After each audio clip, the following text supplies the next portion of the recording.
What's up, guys? The red light is on. Welcome to the Fight Bananas show. Dawson will be joining me any second. You know, she was too busy kicking butt this morning, so she'll be joining me in a very quick second. Guys, packed show like always. Terrance McKinney will be coming on. G's back on. Grant Dawson towards the end. Family packed show. We don't want to get a lot of guests this week because we have so much to talk about. Please comment any questions, concerns, demands, anything you want from us. We got you like always. Crazy, guys. UFC 317. UFC 317. Incredible show. Absolutely, to me, one of the best UFC pay-per-views of all time. Tell me if I'm hyperbolic or not. I thought it was one of the best shows I've ever seen in a minute. It's been a long time, guys. Ilia Topuria is the UFC lightweight champion. The flyweights kind of took over the night. Who would have thought? Years ago, I don't know if you guys remember, the UFC was a little anti-flyweights there for a little bit after Demetrius Johnson, who was going to take over. Pantoja defends his champion. To me, I think it's important for them to have a dominant champion. It really, gives them merit, gives them credit, and I think when you have a main champ, you have all these characters trying to get it, and to me, I think it's good for the business. Oh, what's up, Coach Mike, dude? Guys, how great was Saturday night? Our watch along. Gillian Robertson was cool enough to come into the Banana studios with us. Great show. It was our best live watch along we've ever done. The most views, Kick, Twitter, YouTube, multiple on millions as well. We've kind of had a couple clips from it. It's been our most watched watch along to date. So thank you guys so much for keeping that going. Also, guys, let me push this button. If you haven't, I have literally mailed out a ton of sports cards from a couple of weeks ago for that our UFC card break. I just emailed Gillian Robertson, signed some gloves on Saturday. We had a great winner giveaway for that. That I just mailed. We got all these those action figures. We got all these guys. I don't know if you want Charles Oliveira anymore. I'm just kidding. But we have all these guys, these PMIs. Let's see. Oh, look at that. First one I pulled. Oh, the name can't see. Too blurry. It said Conor McGregor. It's Conor McGregor in there. I haven't even opened it yet. Again, all you have to do is sub the YouTube channel. We give all this stuff out for free. I don't want anything. We'll mail it straight to your address. Whatever mailing address you give, we mail it to.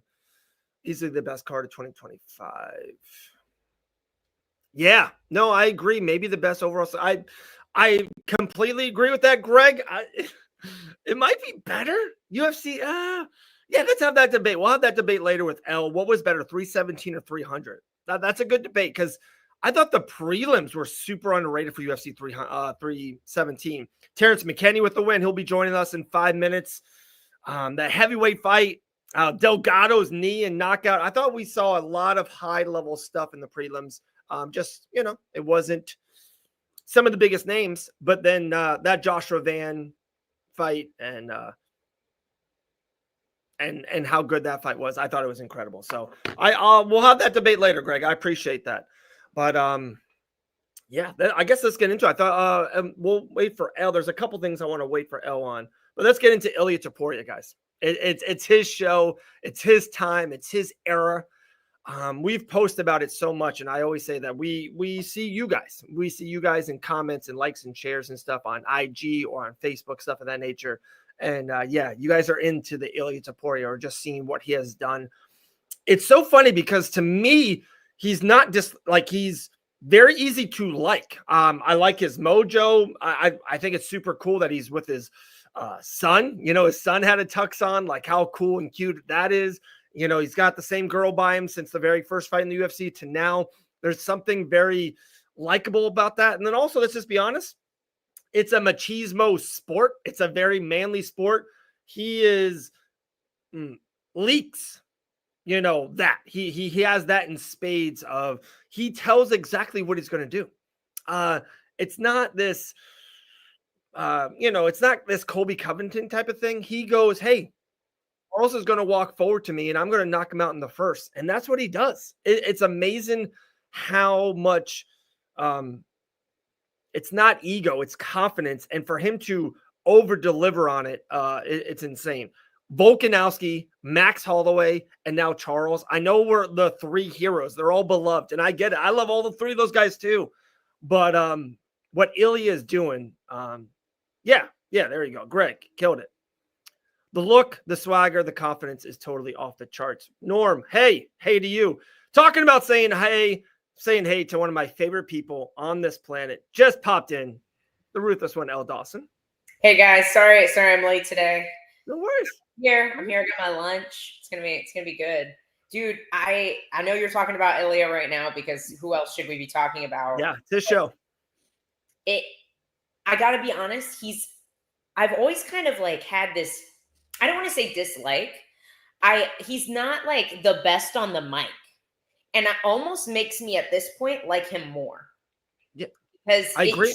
Is like because he's not just a personality. Like I think we've kind of like for a long time we thought Paddy Pimblett was just a personality.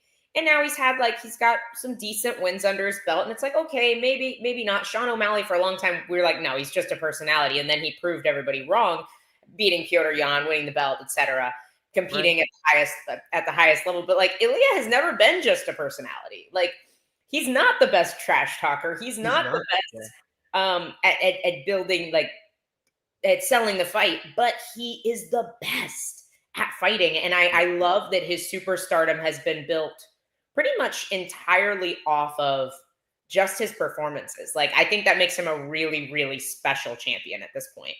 And it's so funny you said that. I mostly agree. I do think he's not Paddy Pimblett on the mic or Conor McGregor or Uncle Chael on the mic, but I do think he has a lot of, and it's, a man saying this about another man. Ilia Topuria is a good looking dude. Like, he is a good looking man, I think it's cool that he has the same girl, that I think it's his wife. I would assume. I'm sorry if I'm going there. Beautiful wife. The very first fight I've ever saw him, that woman was by his side now. His son, I love like how, me and family, I'm all in. His son was wearing a black suit. Like, he looked incredible on UFC 317. I think he's not a character, but I do think all the other stuff he brings, I do think it's important that he's from Spain, Georgia, Germany, where all those combine. I think that has an appeal. I do think he brings some of that. Maybe not all, but some. No, and like he's not the worst on the mic, but he's definitely like he's not dropping Conor McGregor level one line, you know? And I like that. I actually like that. Yeah. And dude, if you say this, like you haven't watched a single show this week, I said we didn't know. Yeah. I said I was surprised that the odds were as wide as they were. I agree with that. But yeah, you haven't been watching if you think that's what I said. But it's now we know. Like I said, we don't know what Ilia's power looks like at 155, and I think Jake is right, dude. That right hand could have knocked out a 70-pounder. I know. We'll get into that more. We'll go. This show is an Ilia Topuria show, but of course, when you have a UFC 317 winner, when you have a member, part of the Fight Bananas family, 17-7 in the UFC, back on the winning streak. This guy is one of the most fan favorite athletes in all of the UFC. Gets the job done. Get it early. Talking about the one and only Terrance McKinney. T-Rex. What's up? What's up, Terrance? How are you, man? You driving? Yeah, I'm doing great, man. I just got done helping Mike Davis out, giving him some rounds, so that was fun. Oh, are you back in Orlando? Yeah. Look at that. Terrance is back on the East Coast already, man. Do you need a couple minutes or you're good? No, I'm good. We can talk. I'm about to be parked soon. Okay, cool. Well, first of all, congratulations again. Couple minutes. They don't pay you by the hour. They don't pay you by the minute, Terrance. You get the job done. Just put a bow on UFC 317 International Fight Week. It was amazing. The weight cut was a little harder this time since I'm starting to get older, get a little bigger. But overall, it was a great experience. I just felt God was with me. Like, just the whole energy of the whole fight week was right. And I just felt calm, you know what I mean? I finally maturing, and I think I'm coming into who I am as a fighter. And I think we're starting to see that. For sure. And El, I got one more, then please take it away. You said something there. You said a key word there, and I don't know if you saw it. It's been kind of this feel like this momentum for the last 2-3 days. almost every single fighter who won at UFC 317 mentioned God and mentioned presence and mentioned Lord and Savior and all that. You know, you've been kind of, I think, going a lot more towards that in the last year since, you know, talking to you in a couple of those interviews. I think it was pretty amazing, man. It was a big shift in the MMA scene. I felt this past weekend. Yeah, it was beautiful to see that, man. And I love to see people giving God the glory, man. Nothing better we can do. We get like this platform's not just about fighting. We gotta use it for God's kingdom. So it's pretty cool to see that. Love it. Else. Yeah, man. Like Dave said, it was really cool to see so many fighters talking about God. You, Dariush, Pantoja. It was really, really cool to see. But also, just man, what a beautiful performance to lead into that with. I know, like, Slava Claus has always been like a very daunting opponent. Like, he had one of the fights of the year against Sajikov a couple of years ago. He's always been like a guy where it's like, hey, you're going to go in, you might beat this guy, but usually you're going to have some bumps and bruises getting out of there. Is this how you expected to see the fight going? And just how does it feel to not have all the, to not be too banged up, you know? Yeah, it feels amazing. I was ready for wherever we had to do. We talked about it. Say, don't be surprised if you don't get him out of the first round, because the dude is tough. So, I just made sure I wasn't. As you see, I was taking my time, even though the fight ended fast. I wasn't really rushing anything. And but yeah, to get him out of that first round is incredible, especially how durable and tough he is. No, and we saw that against Chase Hooper. Do you feel like you were able to kind of take Chase Hooper's blueprint a little bit, seeing some of Slava Claus's maybe being a little bit exposed with the grappling? Do you feel like you saw that and you're like, all right, I'm going to grapple this guy, or was it just what happened to present itself in the moment? I was going to strike a little bit, but I saw how locked in he was, and as soon as he kicked me, I was like, oh, that motherfucker hurt. Let me take this motherfucker down. But Terrence, it's you know me, I've been a huge fan of yours for a long time now. What is it about you just getting these finishes early? Is it something like, is it you train to hunt to get the finish all the time, or it just comes organically and whatever happens? Because usually it was more of the stand-up finish. Now you're finishing people by grappling. You just the fight's supposed to be 15 minutes, you know, and you're getting it all done in 2 or 3 minutes every night. It's incredible, Terrence. Incredible. Yeah. But yeah, Chase Hooper did show the blueprint, and I was thinking if Chase Hooper can dominate him like that, I know I'm like a way stronger athlete. So I knew if I got in some certain positions that we'll be able to get the submission. But I wanted to see what the striking was like. But like I said, once he kicked it on the leg, I'll say, yeah, let's just take this dude down. That's the twice I heard Terrence Hooper. Can we see you versus Terrence Hooper in the fall? You like that matchup? I'm not gonna push for it, but if the UFC gave it to me, then I'll do it. But we trained together before, right? It's not something that like I think really needs to happen. But if the UFC does it, why not? Okay. Another guy you have been back and forth with on Twitter has always been my teammate Chris Duncan. Yeah. He was actually sitting right next to me on the me and Grant on the couch when we were watching your fight. He was like, "Man, he stole my move." So like, who has the better guillotine game between you and Chris Duncan, and what would it look like? Would it be just the ultimate guillotine off? Nah, I would keep it standing with him. Why not? That'd be fun. It would be a very fun fight.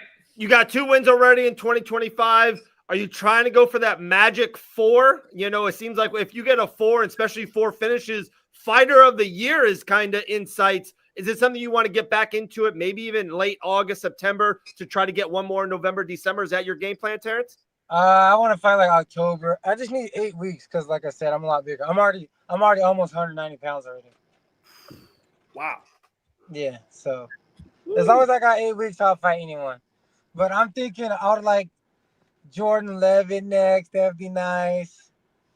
And then if they give me Chase Hooper, like I said, I wouldn't mind that either. But like I said, it's not something I'll call out for, right. Especially because we train together. And you know, I wouldn't want to do Washington like that. We're both succeeding. Yeah. And there's plenty of matchups at 155 we can do. I know UFC 318 is like around 6 weeks away with you 190. If Chimaev doesn't fight, it happens all the time. You versus Dreykus. We'll just make you middleweight champion, Terrence. No, that's the real 190. I'm good off that.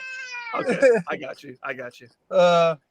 You did bring up the fact that this weight cut was a little bit tougher for you. Like you said, getting older, it was a little bit slower. You're I was literally just looking at it. You're 30 now. Do you feel like there is a move to welterweight in your future? I'm frozen. Probably sooner than later. I think maybe like 2 more years at this weight class, maybe 3. Do the most I can with it. Then it's time. Yeah, that's so wild because it's the lightweight division, Terrence. Is stacked. There's just so many names. Like I know we mentioned Jordan. There's Duncan. There's Hooper. That's kind of Skip Hooper. You back, L? You good? Yeah, there's so many lightweights. It is wild. It seems like the welterweight division's in a big influx of new talent. All these Sean Brady's and Shavkats and Ian Gary's and all that stuff. Prates. But that'd be wild. That'd be crazy. Terrance McKinney at 170 because that weight cut, I feel like you would be so much stronger. You would be ginormous. I know it sounds wild, but at 170 you would be big. I think that would be a great move for you, Terrence. Eventually, yeah, like I said, but I got some work to do. So yeah, I want to get like you guys said, I want to get 1 or 2 more and then a ranked opponent, you know what I mean? So. Yeah. I got one more than L if you got any left. How was it with International Fight Week? Like, were you involved or the Hall of Fame, or were you around seeing all this stuff? And it was such a big weekend, or were you kind of locked in with your weight cut? I was locked in with the weight cut. I didn't really get to do much, but it was still a great experience. I got to do like the hologram thing. That was super cool. Yeah. Yeah, and then I did get to see Ruffy and then Ilia, so that was cool. Like I said, the whole week was just lining up right. Yeah. How was that hologram? How it looked looked amazing. Yeah, they did. They killed it. It looked dope as hell. Yeah. I wish I got to see it in person. Oh, you didn't even see it in person?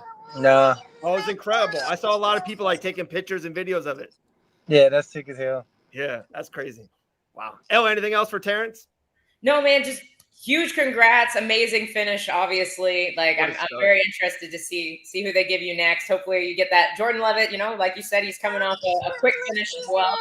It makes a lot of sense. Let's do it. Yeah, let's do it. You guys send it. There we go. 7-4 in the UFC, 17-7, 2 straight wins, 2 straight first-round knockouts. This man doesn't work by the minute. Terrence, always appreciate you and your time. Hey, go get a Happy Meal for the young man, all right? We'll talk to you soon, brother, all right? It's already done. He's ready. Oh, he does have it. I know my kids, man. I know my kids. All right, Terrence, be good, brother. I love, brother. You guys stay blessed. All right, man. Terrance McKinney, dude. What a stud. Love that guy. Stud. How did I know the Happy Meal, Al? It's the dad in you. It's the dad. Dude, dadism 101. If you got a crying kid, you just go to McDonald's. That's what you do. This should be the last time we pull up this comment because this is just like one of the most wrong stats I've ever seen. Norm, you get called out, Norm. Don't bring Elle softballs. Don't bring her softballs, all right? If you're going to bring it, bring the heat. If you think Islam has ever weighed 167 or less on a fight week or on a fight night, you're insane. He was like on 311. He was 178. Moicano was 181. Grant was like 179. Hey, Ilia's power has carried to lightweight. He has proven that. He has 100% proven that. That doesn't mean he's incapable of making 145 again. He's definitely smaller than these other lightweights. That doesn't mean that he can't compete at lightweight. But Charles is, dude. Let's go. Norm, bring the heat, Norm. But like looking at Charles, look at Charles, how sunk in he looked, like how big he is physically. He's definitely cutting more weight than Ilia. Maybe it's a detriment to Charles to cut more weight than Ilia was to make lightweight, but that doesn't mean he's not cutting more weight. All right. So I'm so happy you said that, and we got this whole show. There's so much. Of course, I want to get to Joshua Van. I want to get to Pantoja and other things, but I love where we're at right here. So let's just kind of be in the moment. I hope, and this, I some of my best friends on this planet are mixed martial artists, are professional fighters, are UFC fighters. I wish that more people did the Ilia route a little bit of, why do we have to absolutely kill ourselves? If Terrance is that big, I know it sounds wild, maybe he is a welterweight. You know what I mean? And Ilia, maybe he is a lightweight because he did look good. I thought he looked good all week, the night before, all this stuff. I think fighters always try to beat the system a little bit. I get it. I understand. I would rather fight a smaller man too. I understand it, but I do hope maybe Ilia is really successful in this and more fighters follow and be like, hey, maybe I don't kill my body a little bit and prolong my career and just a better life, right? Just a better living. I think the issue is that it's styles. I think like this is a great comparison that Norman is making between Ilia and Islam. Islam needs to be bigger for his style. I think his style is conducive to being bigger than other fighters, while Ilia's maybe isn't. You know, like if Ilia was a grinding wrestler or like a Grant Dawson style, I think that's conducive to being bigger. Gillian Robertson is killing it at 115, where maybe she was struggling a little bit at 125 because her size is conducive to her style. Like being the bigger fighter is conducive to her having a better style. I think that matters as well. While Ilia's style, maybe it doesn't. The dude has freaking ginormous hands, first of all, and he has insane power. And he's proven that power carries himself to lightweight. Maybe yes and no, SG. Like I think that the power, some people carry their power up a weight class, and we've also seen people who maybe don't, you know, so I really think it matters. I mean, you can say that percentage wise, but everybody's body type is also different. Maybe Islam isn't cutting properly. Maybe Ilia has a better nutritionist. Maybe Islam is struggling with the rehydration a little bit because he's sick, because he's cutting so much. Like you have to take this on a case by case basis. If you physically look at Ilia, he is physically smaller than the vast majority of the lightweights. I hate this, to be honest, Coach Mike. I think that if you can make the weight, then you get to compete at it. And if you don't compete well at that weight, that's on you. Right. Like I agree. Adults, we've agreed to fight. If I make the weight that is on my contract, then like so be it, you know? Like I think if you can make the weight, you should be able to compete at it. And it's conducive for some people's styles and it's not conducive for others. But maybe you're right. Maybe Ilia has cracked a new code. Maybe he's figured out a way to always beat. Yeah, the 45ers always beat 55ers in striking fights, just like Max Holloway totally went up and beat Dustin Poirier in that striking fight that they had. You can't bring softballs to L, Norm. I'm telling you, I've known my little sister for 5 years. You can't bring softballs to her. She will knock you out of the park, Norm. If you're going to bring the heat and be right on it, all right? No, let's not. Let's calm down. I'm going to calm. I apologize. No. Hell, you don't calm down at all. You just be the ruthless one, okay? You got the nickname for a reason. I do want to say this. I do want to throw this out there, and we are all praising Ilia Topuria. He deserves it, by the way. He deserves it. He is right now the men's UFC pound for pound #1 ranking. This run that he's on is one of the great runs of all time. I'm not saying anything negative. I just will say this. The fight against Charles at 155 is the perfect matchup. Sometimes in life, popcorn and a Coca-Cola, it just goes together. Spaghetti and marinara sauce. This was absolutely perfect for Ilia.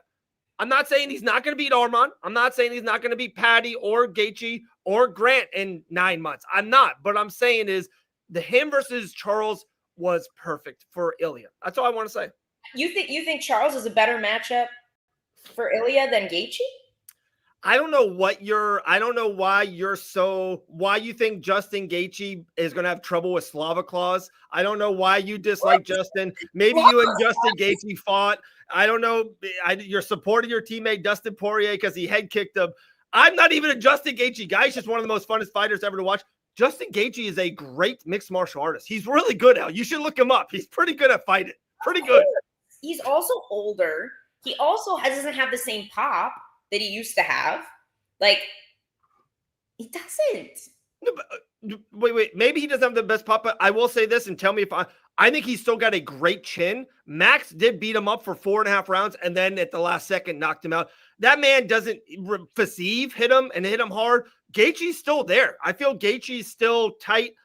Yeah, but if we're talking styles, I think you have to either have insane wrestling or insane power to fight with Ilia Topuria. How about the leg kicks? How about Ilia with that front left leg is really solid in the ground? You don't think Justin could? The in and out pressure is too strong, I think, from Ilia. I think it's really hard. Now, Gaethje does a phenomenal job. I do not hate Justin Gaethje. Wait, breaking news. Justin Gaethje. This has never happened in the history of happening. He's so fun to watch. You should YouTube Justin Gaethje. I've never said anything else. Shut up, Dave. Listen.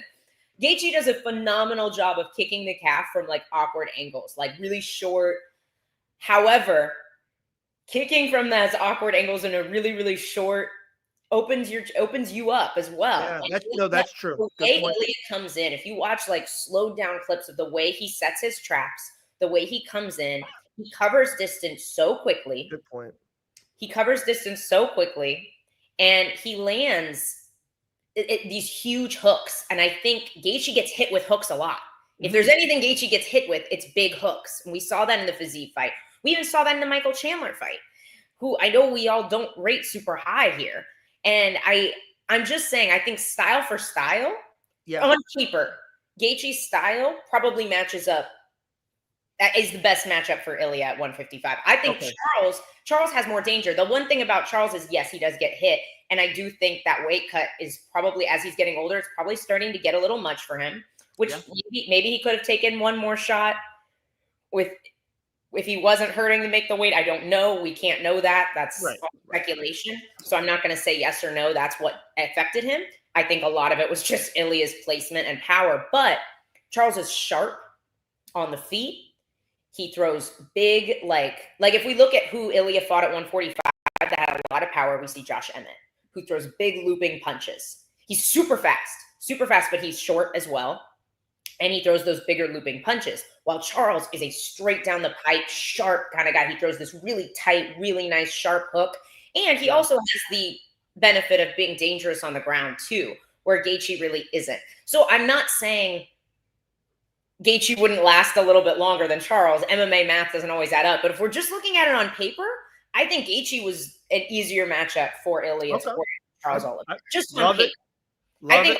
Respect it. Is a question mark, right? Because we haven't seen Ilia wrestled like that.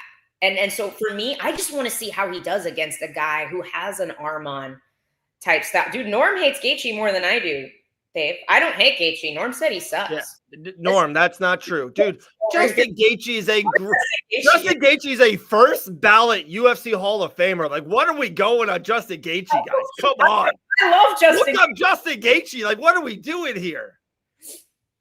I love Justin Gaethje. Wow, Norm bringing the heat. I don't know what people say the most random shit. All right, guys, real quick. Ilia Dawson, the queen of fight bananas. We love her and trust her so much. We're going to give her matchmaking ability. We're going to put this flyer up. The UFC just threw this. I think this is great.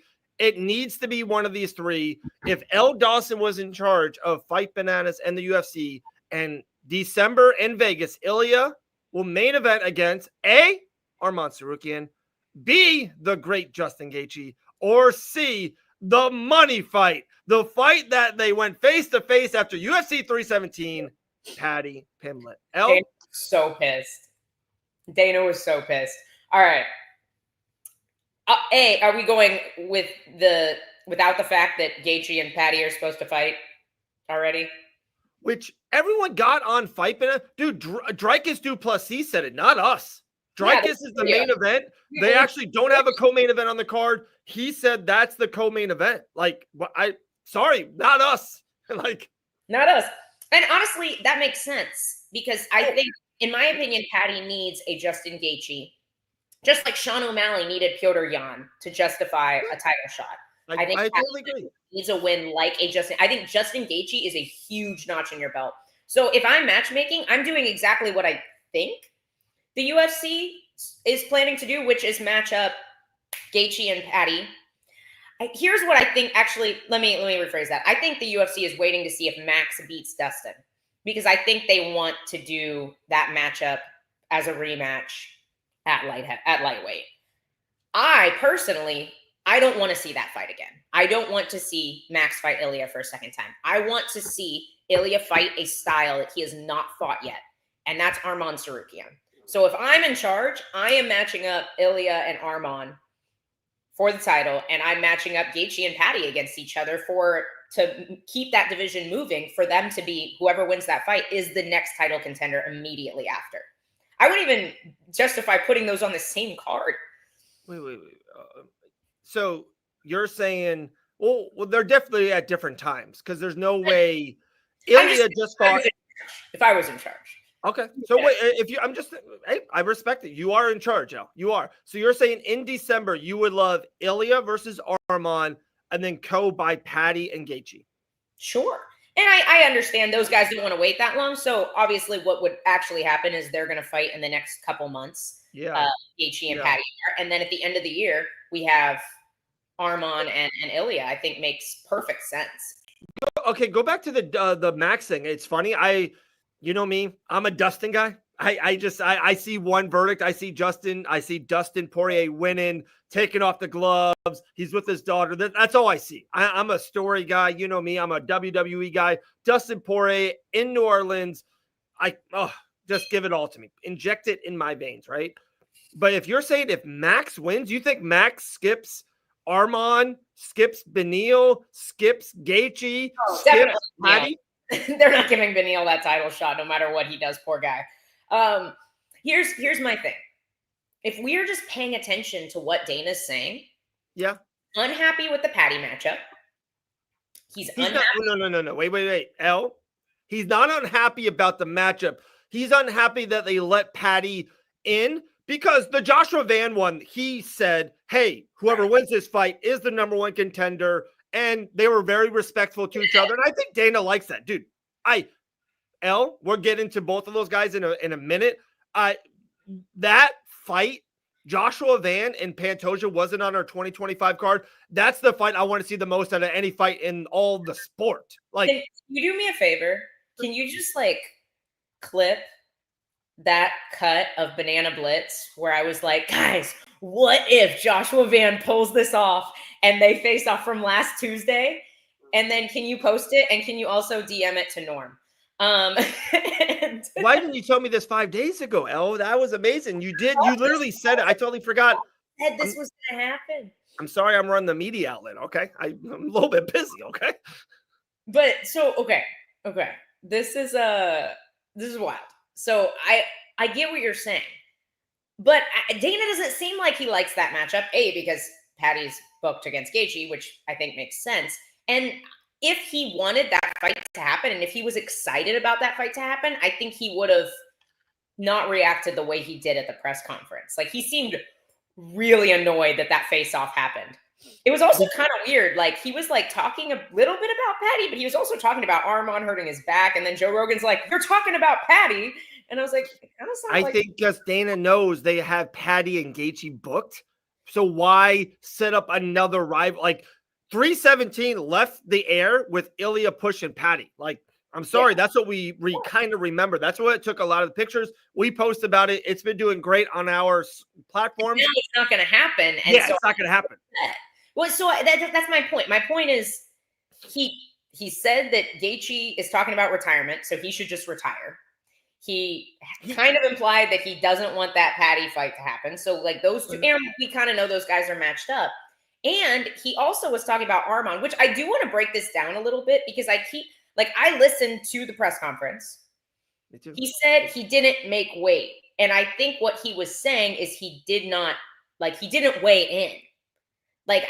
There's no proof that Arman was going to miss weight. I don't know what happened, guys. We were there. L. I don't know.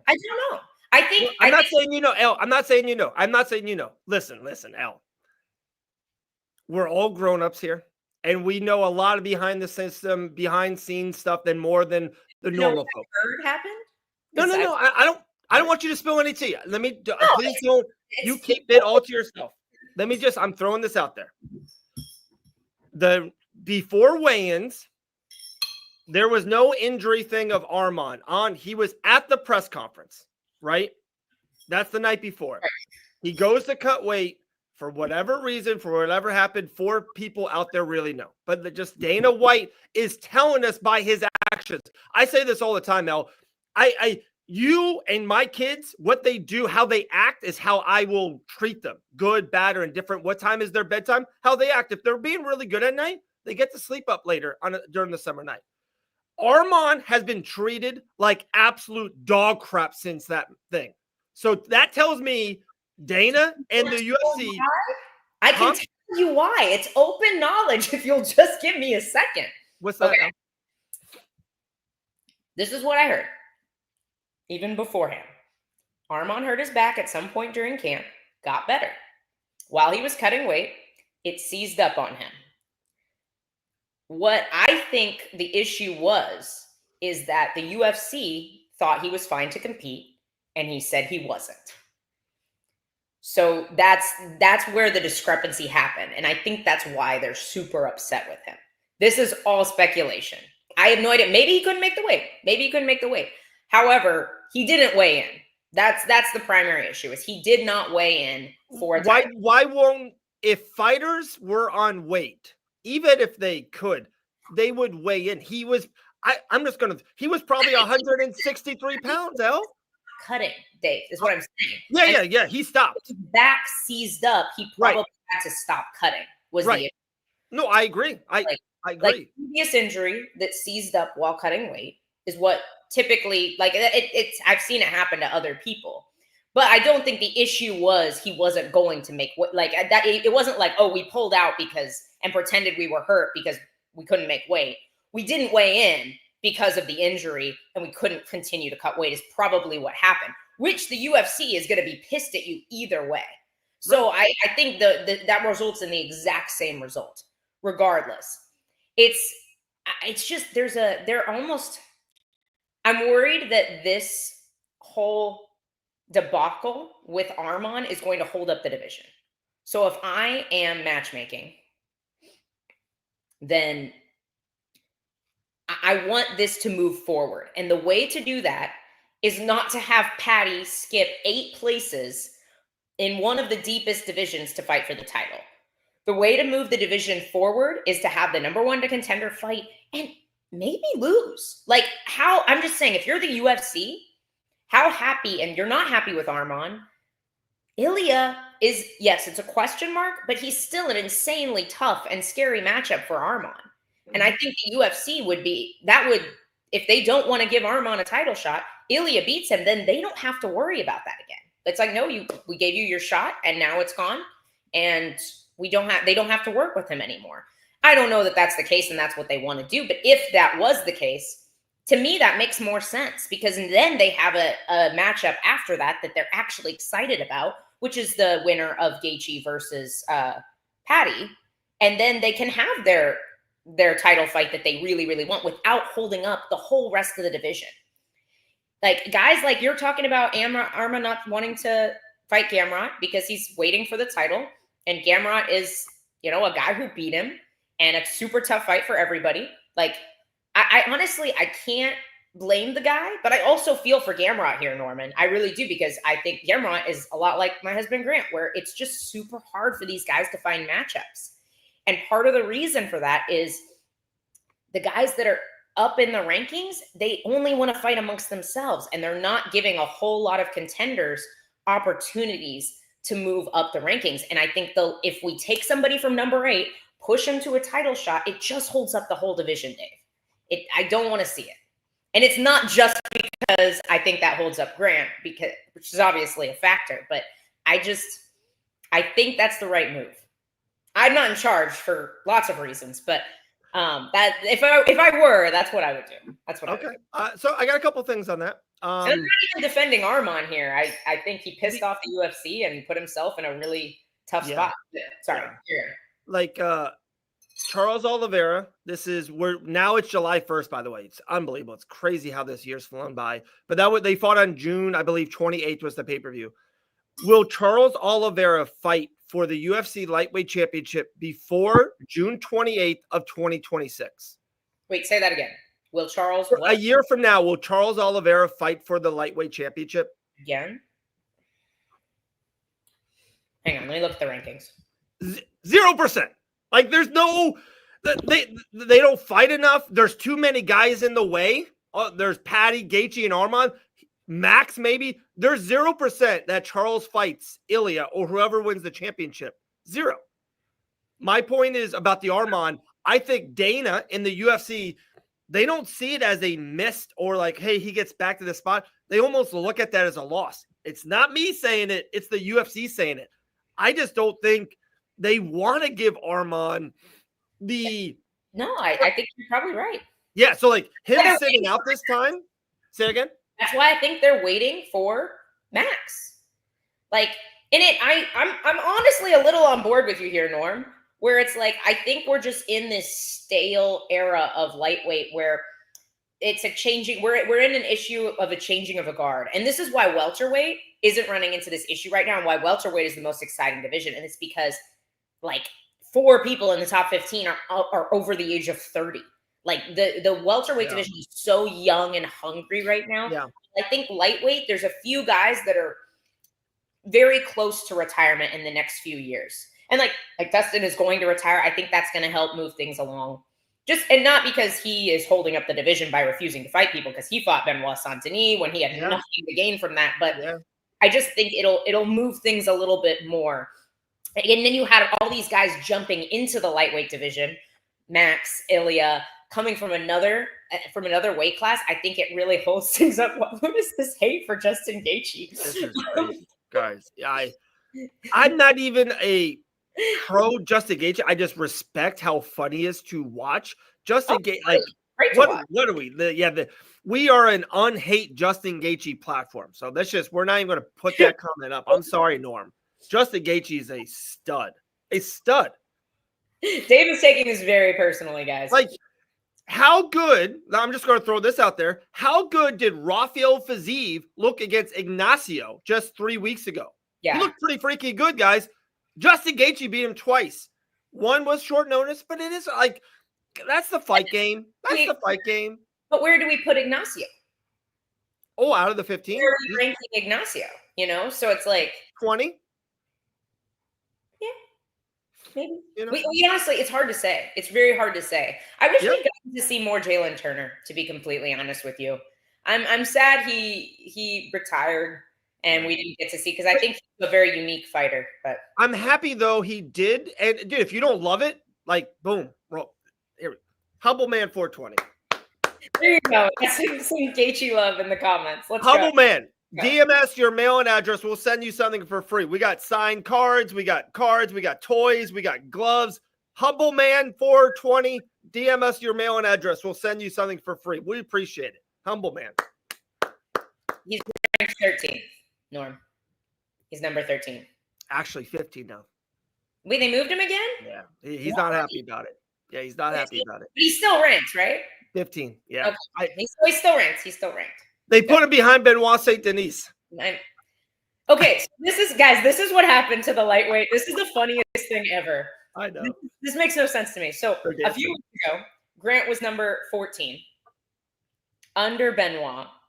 Fiziev beat Ignacio Bahamondes, 2 guys that Grant has never fought and that BSD has never fought.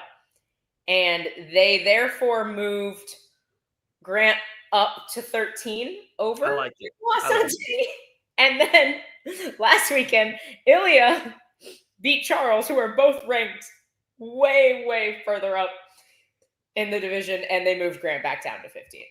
Yeah. I don't know what they're doing with the rankings, but it's random. We'll keep with the lightweight. We'll keep I know G would love to talk more about Van, and I also have a great question about for sure. UFC 317. So I got a lot of stuff.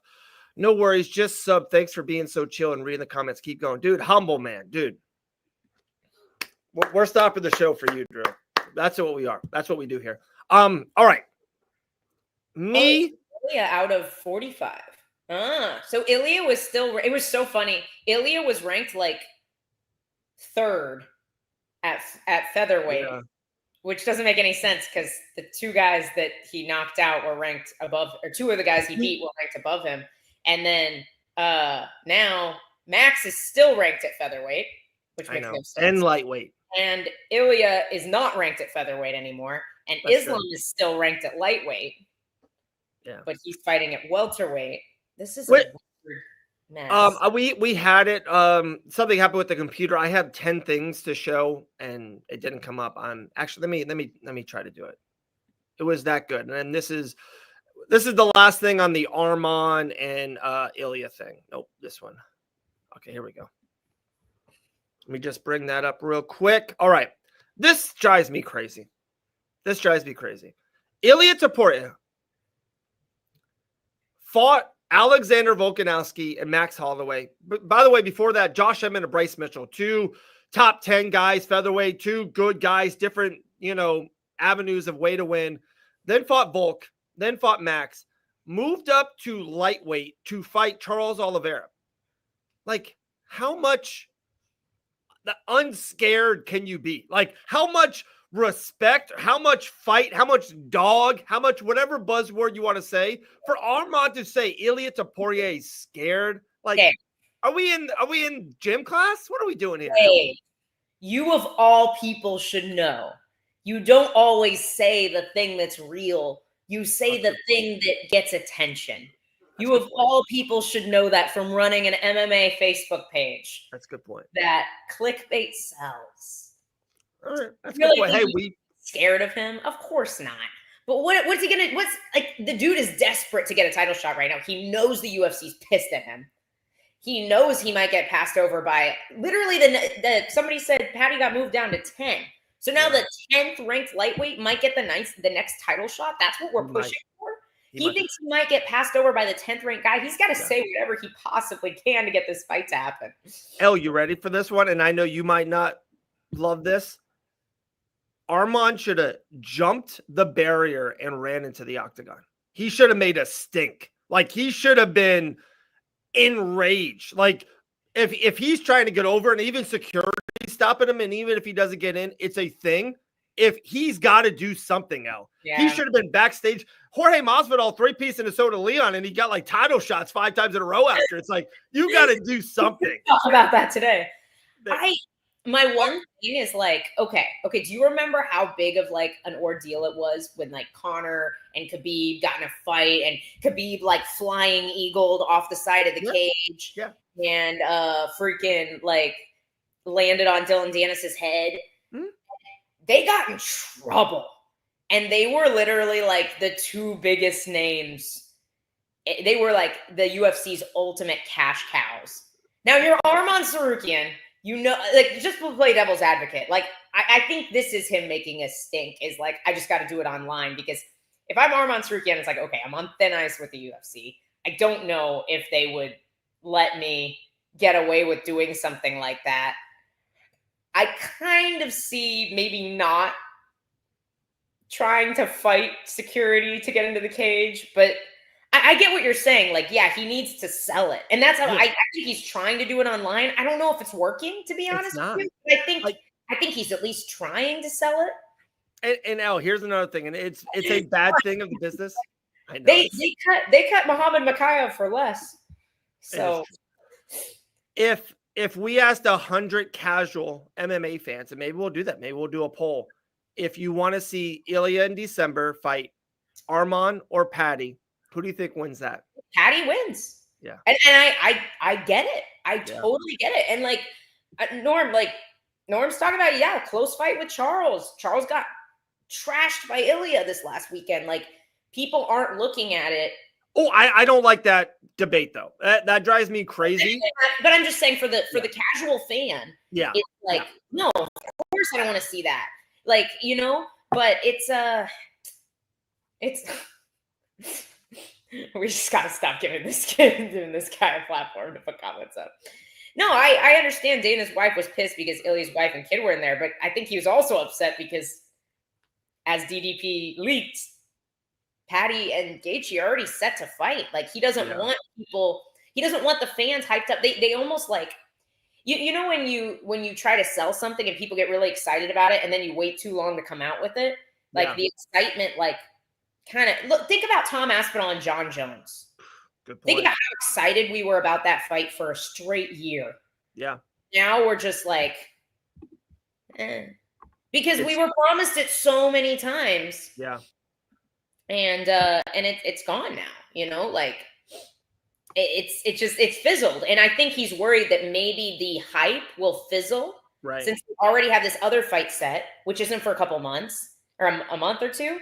7 weeks. 7 Yeah. weeks. So about 2 months. And then Patty's going to need time again. It's like this fight potentially doesn't happen till early 2026. Yeah. You know? So I understand the frustration with, you know, with that. You know something that I'm not frustrated with at all? You know who somebody that was such a bad transition. I was like starting to say to my head, I'm like, this is pretty good. Oh, that was bad. My fault. Guys, she is the absolute best. She's the savage. I saw her in the green room. I had to get her on. That was a horrible transition. Usually I'm pretty good at it. That was horrible. My bad, G. My fault. You tried your hardest. I know. I tried. Dude, what's up today, guys? What's up? We're having a great, this is one of our best lightweight debate talks ever. So, but I have like so much stuff for you, G. But beforehand, I'll ask this simple question. You're in charge of the UFC. Who's the next fight for Ilia Topuria? I probably have to say Arman. Okay. I know that they're not currently happy with him and they don't want that to be the play, but he's obviously most deserving at the moment. I would also be curious to see how like the Islam fight plays out, to see what happens after that, to see what would be next for Ilia as well. Okay. Yeah. It does make sense. Arman is the #1 contender, so that would make a lot of sense. By the way, real quick, #10 contender. It makes more sense than the #10 contender. It's the biggest money fight in the division. Yeah. No, I don't disagree with that. I just think and they don't like each other. It's a rivalry.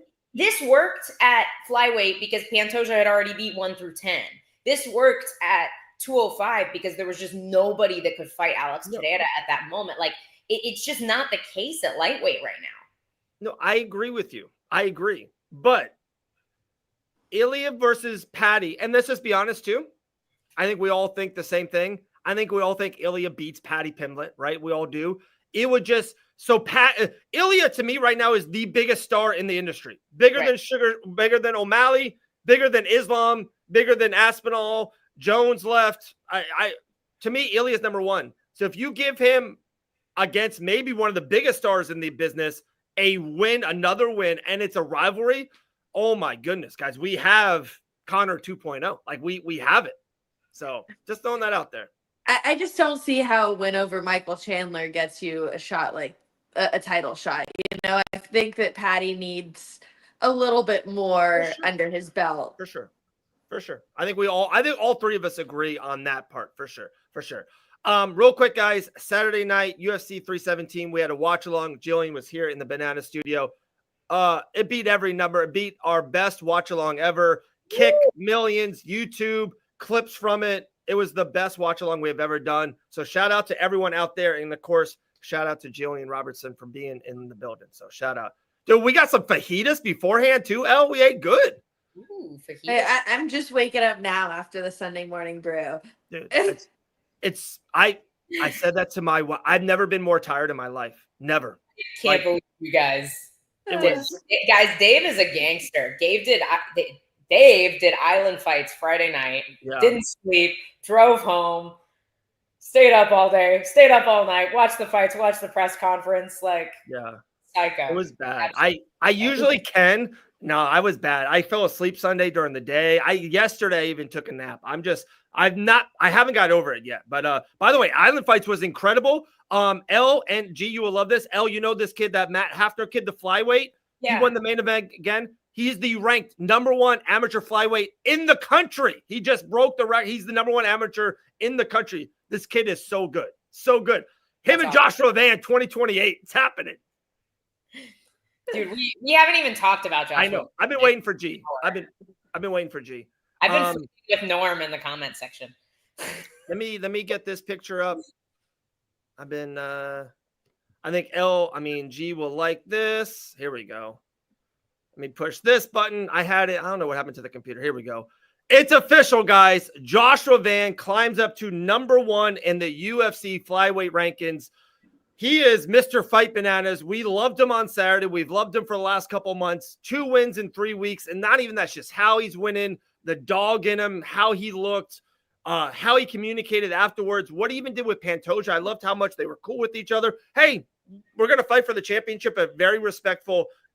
This is Joshua Van's world. We're just all living in it right now, guys. We're living in it.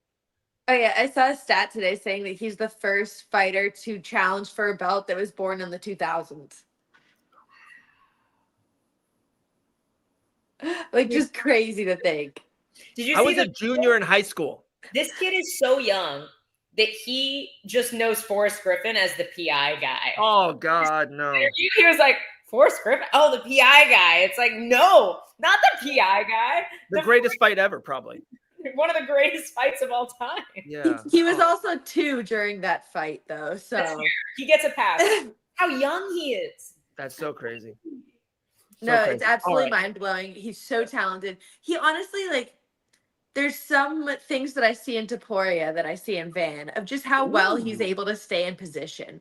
I feel like both of them just have that better than I see most fighters. They stay very defensively aware, just staying in position, and obviously he's able to find it. Those massive strikes in the middle, just has straight power. It was, to me, it's going to be the fight of the year. It's one of the best fights I've seen in a long time. I've watched it back 3 times already. It's incredible. If you haven't seen it, go back and watch it. It's just, and you can just feel it keep building too. And I think it was really, it was amazing how Van did get that knockdown with 20 seconds left in the fight. Just kept on building. It was a perfect ending to it. So incredible fight. The one thing I'll say is, were you guys at all during the fight one time or now after the fight be like, hey, Brandon, maybe one shot would have helped you. Maybe one kind of grapple in, maybe one try to push him against the fence, a clinch, maybe? Or were we just so in the moment and you're having the best fight of the year and just keep it going? And kind of sometimes the resolution or the verdict sometimes matters less than sometimes the moment, if that makes sense. Were you guys okay with Royval's kind of fighting style? As a fan, I'll watch that all day. Yeah. I'm like, I don't care. I'll watch that. It was super entertaining. But from a fighter's perspective, I think it's always smarter when you make it MMA. I'm like, if you're going in there fighting a kickboxing fight, you're just limiting your skill set so much, just making them have to worry about so much less. So even if you didn't have the intention of finishing shots, just mixing in the thought of the takedown or the worry of the takedown is going to open up your strike so much more. So yeah, I think it's always an issue if you're not going in there fighting MMA. Do you know what I noticed is I feel like he used a teensy bit maybe once or twice, but Royval kind of made his name on spinning attacks. Like, do you remember this nasty spinning elbow he had on Kai Kara France? Like, yeah. He used to implement that a lot more in his game, and I think that's another piece that we just didn't really see him use here. I don't know if it was just the pressure from Van that kept him from utilizing that more, but I think that's another facet of his game that we just didn't see on display over the weekend. Also, I just think that, I can't talk about it. You guys can. So I think they felt the crowd was insane. I think the crowd knew first round, end of the first round. People were standing up in the second round doing that, like, hey, this is one of the greatest things ever. And sometimes you just get lost maybe in the moment, or, hey guys, this is something special. A good podcast. I'm coaching my 8-year-old son out there. When I know something good is going on, I just let it go. Sometimes don't tinker around with anything. I know that was a bad analogy, but I'm sorry. That was the first thing popped in my head. I just, that fight is bigger than the next fight. Does that make sense? Like, that fight for both of those men will live forever. That's a UFC Hall of Fame fight. That's an Izzy Gastelum fight. No, yeah, I think that's hard to argue with, especially like that last moment. I'm like, just Van being able to get that knockdown after 15 minutes of a war, I think that's hard to argue for fight of the year. Yeah. So I don't think we're going to see anything else rival that this year. We're 59 minutes and 55 seconds into the show. Can we finally say the flyweight champion's name, Pantoja, who defended this title for the 4th time, smash Kai France? We're live in the studio. I looked at Gillian. I looked at Coach Mike. I got Pantoja via 3rd round submission. Happened to a T. Called that one. Only call of the night. I think I nailed. But insane. The one thing I will say about this fight going forward about Pantoja and Van is, like, I love Van's base, if that makes sense. He's so short and he's so compact and he's so sturdy. He's got, for how small and light he is, he's got huge quads. And I think that hip and his quads are hopefully going to try to get Pantoja off of him and stand for 25 minutes, which that will be an absolute banger if that's what they do. But I do see Van, that's the only way that he can win. If Pantoja grapples Van, Pantoja will get the job done like he always does. Oh yeah, it's like Pantoja does what Pantoja does. There's a reason he's number one. He's very good at implementing that game, and especially how he came out against Kai France in the 1st and the 3rd. It makes it very, say, almost impossible to like keep him off you. He came in, was just like swinging hard from the beginning, got him up against the cage, so he doesn't really give him much opportunity for space. So it's like it's very hard to deal with, and if he's able to bring that pressure into a Van fight and Van's, I guess, not able to catch him in those that first exchange, he's going to have a hard time just fighting him off. I would love your take on that too. It's your teammate, and to me, it's right up your alley. I think I disagree with that comment, though. I in a weird way, Pantoja winning will elevate Pantoja so much as he's starting to become over Demetrius Johnson as the greatest flyweight ever. And I think Van is so young. He has the time. He'll do a little Brandon Morano thing of like a little 2nd-tier comeback. I still think we can keep it going with Joshua Van. And I don't know. I think the UFC does not need Van to win that fight. No, and Van doesn't need to win that fight. That kid is a superstar in the making, whether he wins the belt right now or in 3 years when he's had some more time to develop even more. And I'm so impressed with him at 23 years old because his composure in the cage is not something you usually see. Like looking back at my old fights, Grant's old fights, I don't know if you feel this way when you look back at your old fights, G, but just like, it's so hard to see a young fighter that looks so collected, so in the moment, and so just in control of his game plan and just seeing everything that's coming at him. And that's what I find so impressive about Van at this stage. And so I think there's just so much time for him to develop. Maybe he does need to develop a better grappling game. We don't really know yet, to be honest, because his takedown defense has stood up well against Bruno Silva and like Charles Johnson and other guys. But man, I think with Pantoja, I agree with what you're saying. I don't think the UFC needs Van to beat him. Pantoja has slowly, he's a steadily growing star. Like he's not, people didn't really care about him fighting as much. And then he had that amazing fight with Moreno. And it's like, oh, he's kind of on our radar now. And that was probably the best flyweight fight in history. That was an amazing fight. And then, beat Royval, beat Usyk. And it was like every time people were like, oh, this is the guy that's going to do it. Pantoja gets it done. And then now he's getting better. Like he had a really close fight with Usyk. There was some times he was in danger. He wasn't getting to the back as often. He didn't finish, Now we're seeing him finish guys like Kai France, whose takedown defense stood up beautifully against Amir Albazi. And it just shows, I think, Pantoja's level in comparison to the rest of the division, And so I agree with you. I don't think they need it to happen. I think Joshua Van will be a world champion. I don't know if he's Pantoja, but at some point that kid is going to have UFC gold. Like, he's just unbelievable to me. You said something there, Elle, I'm going to come back on. The greatest flyweight fight of all time is Joshua Van versus Brandon Royval. Yeah. Now, I thought you said Pantoja and Brandon. No, it is. At the time. Okay. I'm just saying at that time, that was the flyweight fight we'd ever seen. Yeah. No. Absolutely. Last weekend. That might be the best fight one of the best. Like that's going to be in the Hall of Fame. Yeah.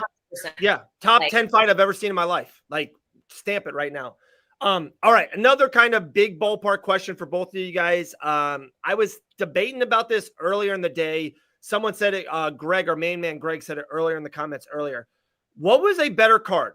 First fight of the night to last fight of the night, everything in between, moments, all this stuff. What was better? G, I'll start with you, then go to you, L. What was better, UFC 317 or UFC 300? Okay, so I'm having trouble remember the early undercard of 300. So like my only basis off of 317 is that we only had one fight that didn't really hold up. Like every other fight was very entertaining. Was like, better than we thought. Yeah, exactly. Yeah. So I'm like, I can't remember if it was the same. I remember there was a lot of good fights on UFC 300, but I don't remember if it was the same how every single fight was a banger from start to finish, essentially. What was that fight on UFC 317 that didn't hold up, G? We talked about this. We all talked about this. We know. Man, so classic. Time for L, are you bringing up UFC 300? I feel frozen there. Yeah, L's frozen. I'm frozen. But so 300 to me was the Poatan knockout of Jamal Hill. Of course, the crazy moment was Holloway and Gaethje, right?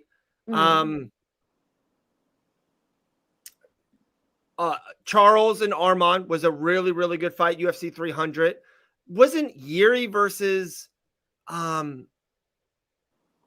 not Dominic Reyes, but didn't Yuri fight someone? I'm like, you can't ask me what I was training this morning. You're gonna ask me what happened at UFC 300, man. No, that's for sure.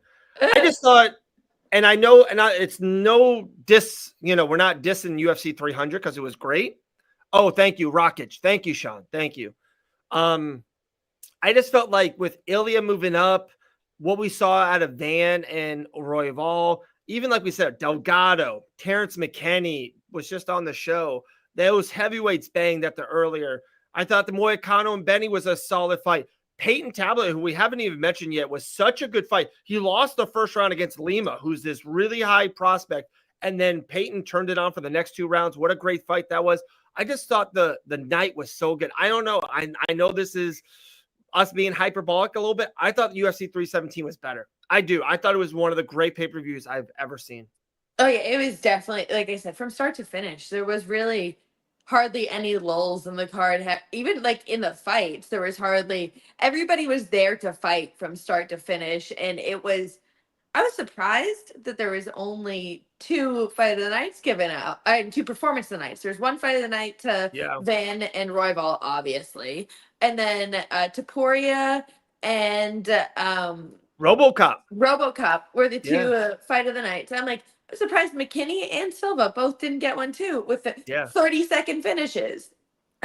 Great. And it's funny you said that. We haven't even mentioned RoboCop at all. That knockout was, we were worried. Like, not trying to go there. We haven't seen anything really horrible, really, really horrible ever happen inside an octagon. You ready? The closest one is, to me, Ewing and Gapapova. I was fearful for her, like, that night, right? Like, I thought Hermanson was in, like, bad trouble. Like, you could tell it was a vicious knockout, and then that extra punch, Herb Dean was cooking or something, wasn't getting to our guy there. That was long. He was down for a while. And I don't know if you heard afterwards, the UFC were on him for a whole hour. They didn't let him go, didn't do anything. They tested him. So that was crazy. Yeah, I'm telling you, hot take. I know UFC 300 was good. I just, it's great. And I'm not dissing 300, but to me, UFC 317, to me personally, I felt like it was better. I loved it. I thought it was one of the great nights. Oh, no, I don't think that's wrong either. I think the 317 really did hold up. But going back to Hermanson, I'm like, I was scrolling on Instagram the other day and I had a little suggested post and it was from him. And he posted like a close-up brutal clip of that knockout and like just saying like, sorry to the fans, didn't fight. And I was like, why you gotta choose that clip, bro? Yeah, like, it was like a close-up of him getting caught and then the hammer fist after showing his face. I was like, You could have just posted like a fight picture or something like that. You Yeah. had to post your own brutal knockout. That's brutal. That's brutal. We haven't even talked about that L at all. How insane was that knockout by RoboCop? Yeah, dude, I'm very concerned about Jack Hermanson right now. Yeah. We're consenting adults. We get in there and do this thing, but I definitely think I think his days in the octagon might be numbered. I think his age is starting to show. He's one of those guys that has been keeping the pace on Father Time for a while, but eventually Father Time comes for us all. He is undefeated. And I think we started to see some of that after coming back, long layoff. Shoulder injuries are rough, you know. I think there's a lot you can't do. So it's probably a lot of time. Like he said, he spent a year training nothing, 0 training. I think that's tough, you know. So both of you guys are professional fighters. And do you guys have any, when you are not training or not doing workouts, if so say, right? Have you guys ever dabbled in another sport or another activity of any nature? Do I strike you as an athlete, Dave? Honestly, same. So when I was going with all this, I tried something for the first time today. It's been a craze. I've seen it for a couple of years. It's out there. It's super, super trendy and fun. I tried Susie and I pickleballed this morning. I knew it. It was one of the best things I've ever done in my life. It was incredible. It's like an adult ping pong. Like it's ping pong. It's less movement, but you still get the whack at the ball. It's got this great. Oh, I loved it. It was a great morning. Of course, you're playing pickleball, Dave. Dude, I don't say this young and beautiful forever, not doing nothing, guys. Come on. You guys are in the gym. I got to work out that Gracie jiu-jitsu a little bit, but I got to pick up something. Getting older, guys. My dad plays pickleball. I bet he'd love to play with you. Dude. He turns 74 in 10 days. So I was going to say, I heard it was a sport invented for old people so that they can like it's slowed down essentially. So like it would be good for you, right? It'd be great. I'm sorry, Dave. I have a friend that he's a former professional baseball player, and he's like right at the end of his baseball career now, and he is like a pickleball fiend, and I constantly just shit all over him for it. So you had to get a little bit of that. No, I get it. And I used to give crap too. Like I was like, you see it everywhere. Like anyone who's 50 years old, who used to be a little bit talented back in the day, they play pickleball now. I'm like, oh my goodness. But that's what I got for Father's Day. So I was like, let's give it a try. It was super hot today. I don't know about you guys down south. It is so hot right now. So we played around 9, 10 a.m. You know, and you guys would be proud of me actually. This one, I wore a hoodie. No shirt underneath, just a hoodie. I lost 5 pounds. It was a great morning. Oh yeah, it's sweating in Florida, man. This week these last 2 weeks, it's been super rainy down south. Oh yeah, a storm's coming.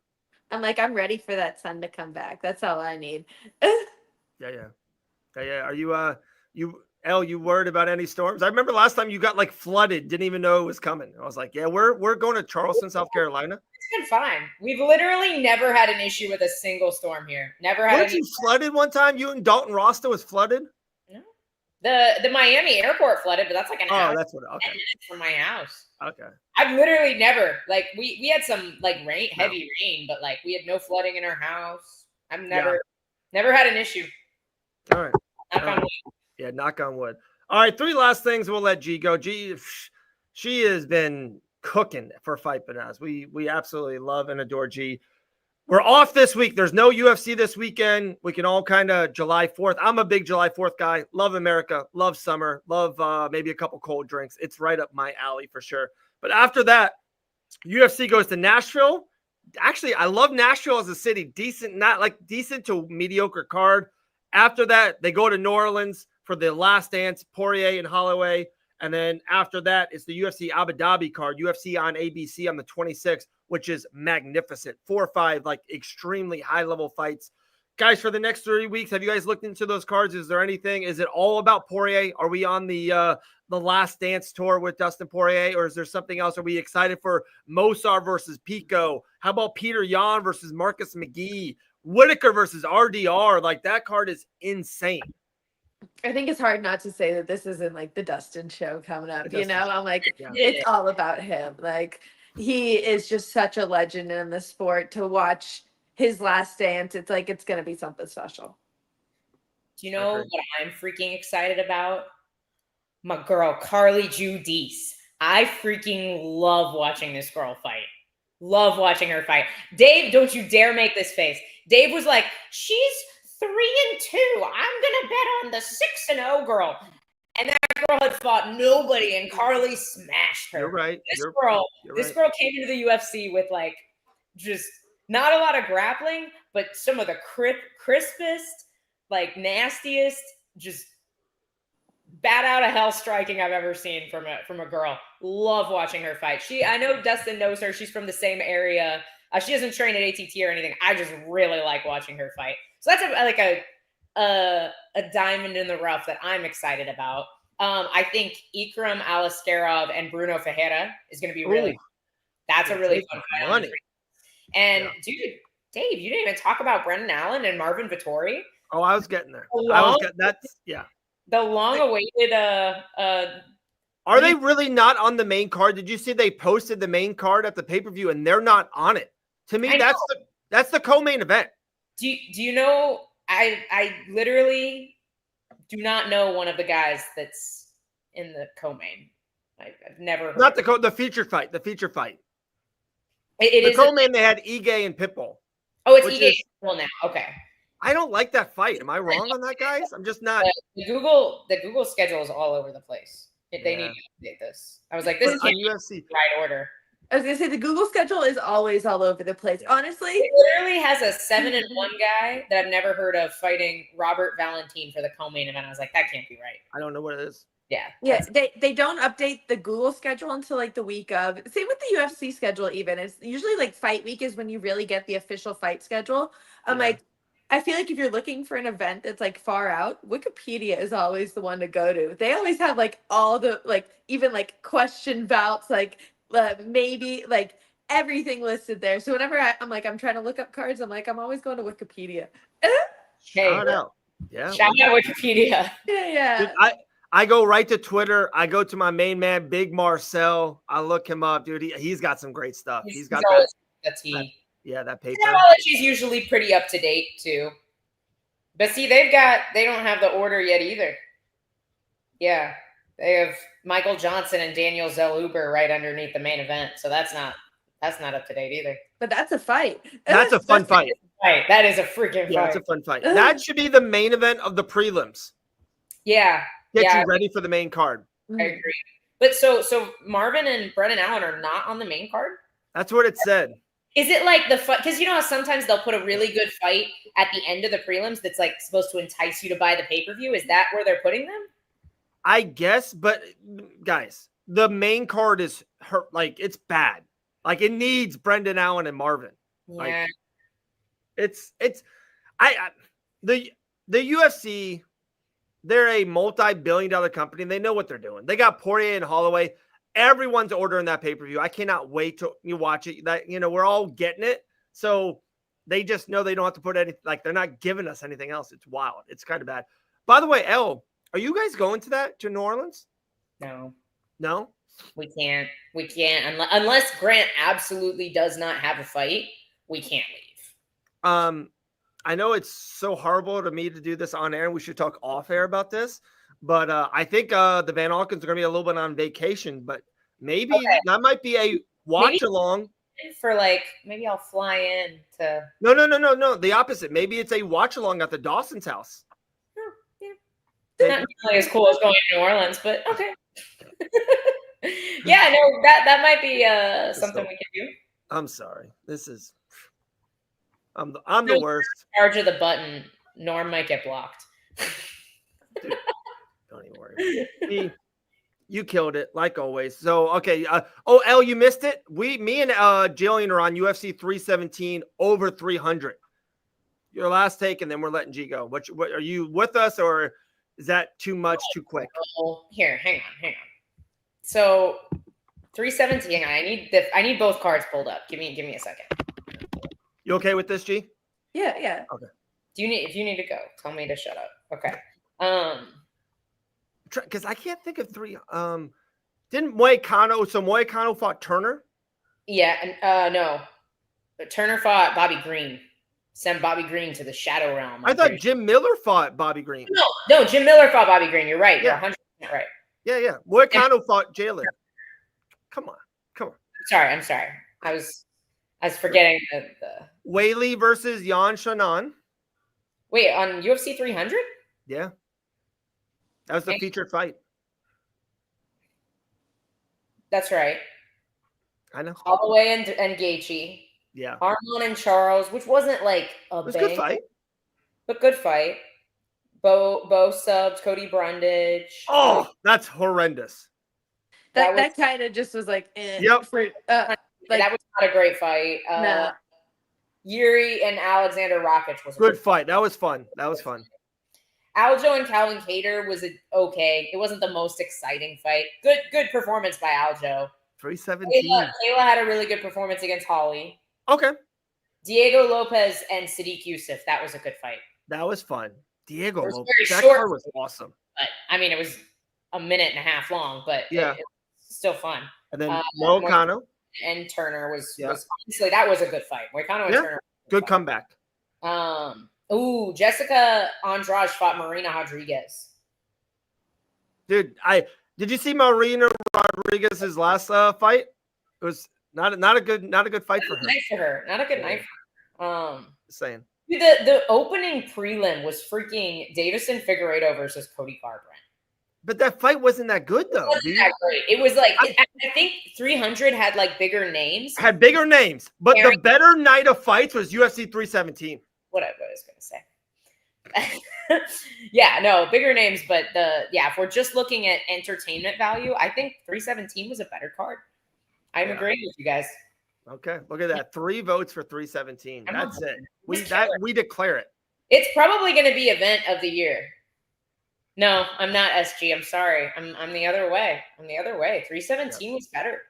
Like Joshua Van, Terrance McKinney, RoboCop, Pantoja, Ilia Topuria. Dude, like it was a night. It was a freaking night. And how good did Tracy Cortez look? SG says cry face. Sorry, SG. Awesome. You're usually my dog, but I know. I gotta be on this. All right. L and G. Jeez. You're like kids. I say the wrong name all the time. G, you're the best. We love you. We appreciate you. Saturday was awesome. Our most watched live watch along of all time.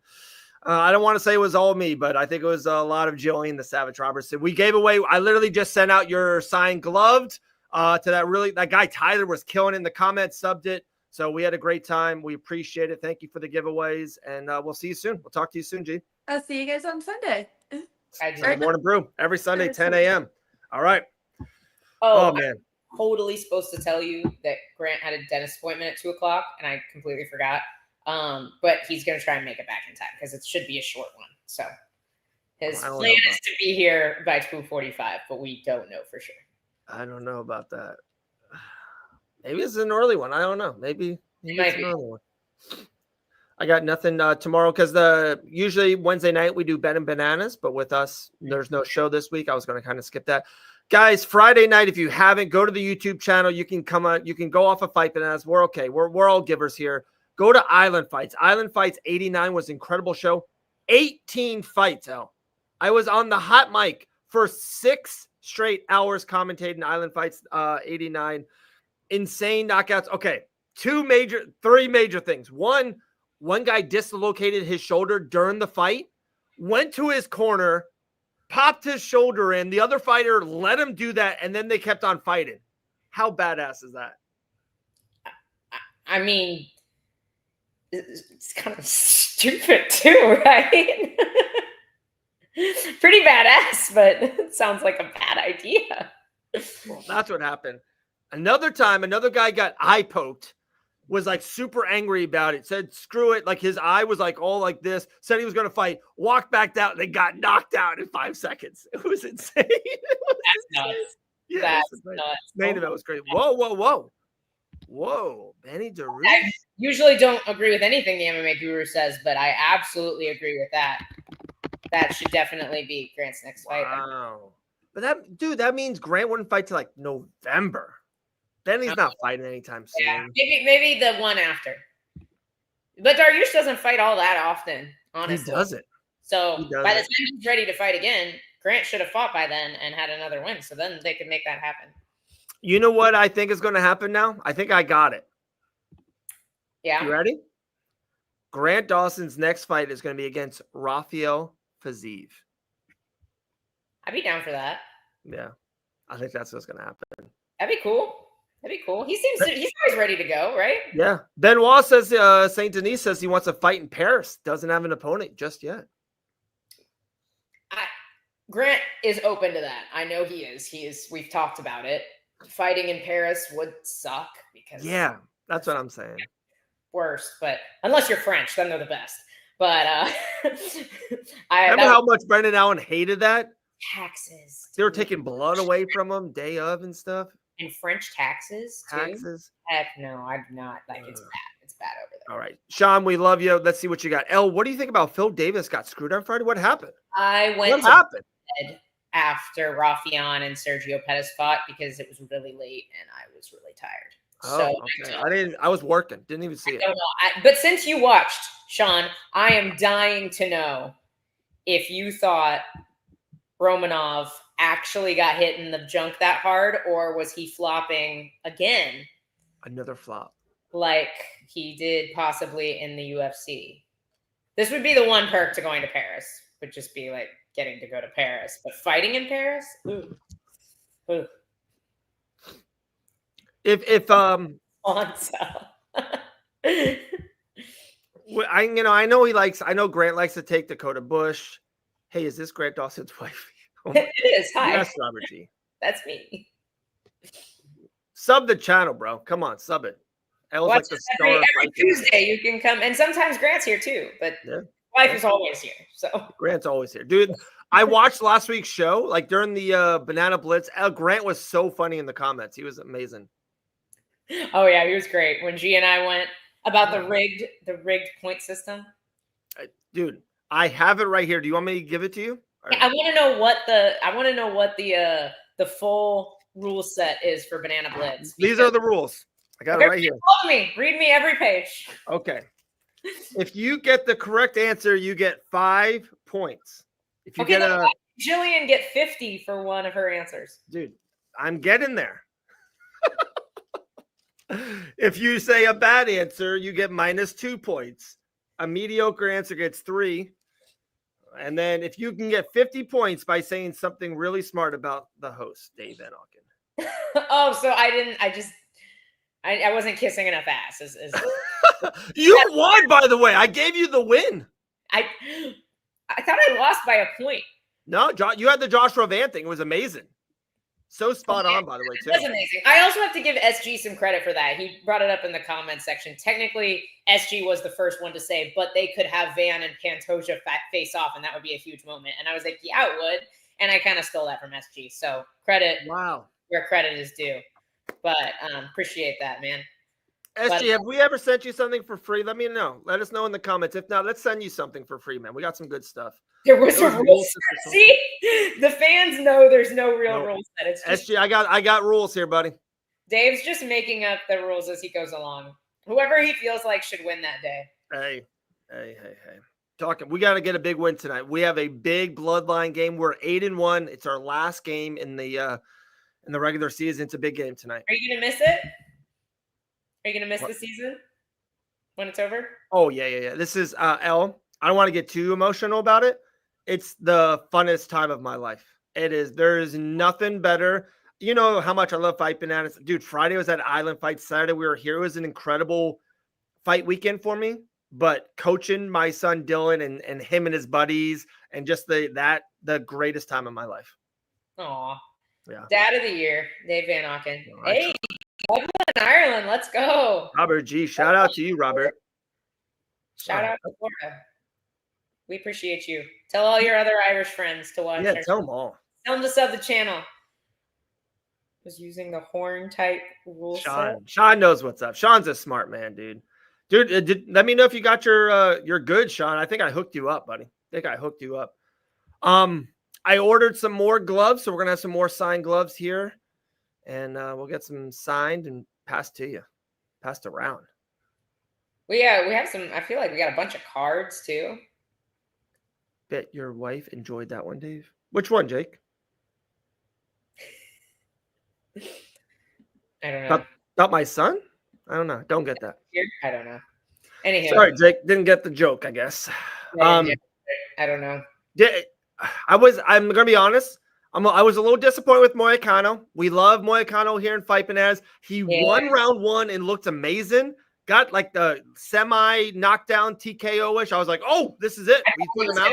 Done. It was right there. Yeah. And then Daniil he dominated round 2 and 3. He grappled. He had a fantastic game plan. And it looked like Moicano got really tired. And I haven't had a chance to talk to him about it. Maybe we can have him on. I haven't had a chance to ask him like if he felt tired or what happened or anything. But to me, it looked like maybe he blew his wad a little bit there at trying to finish the fight in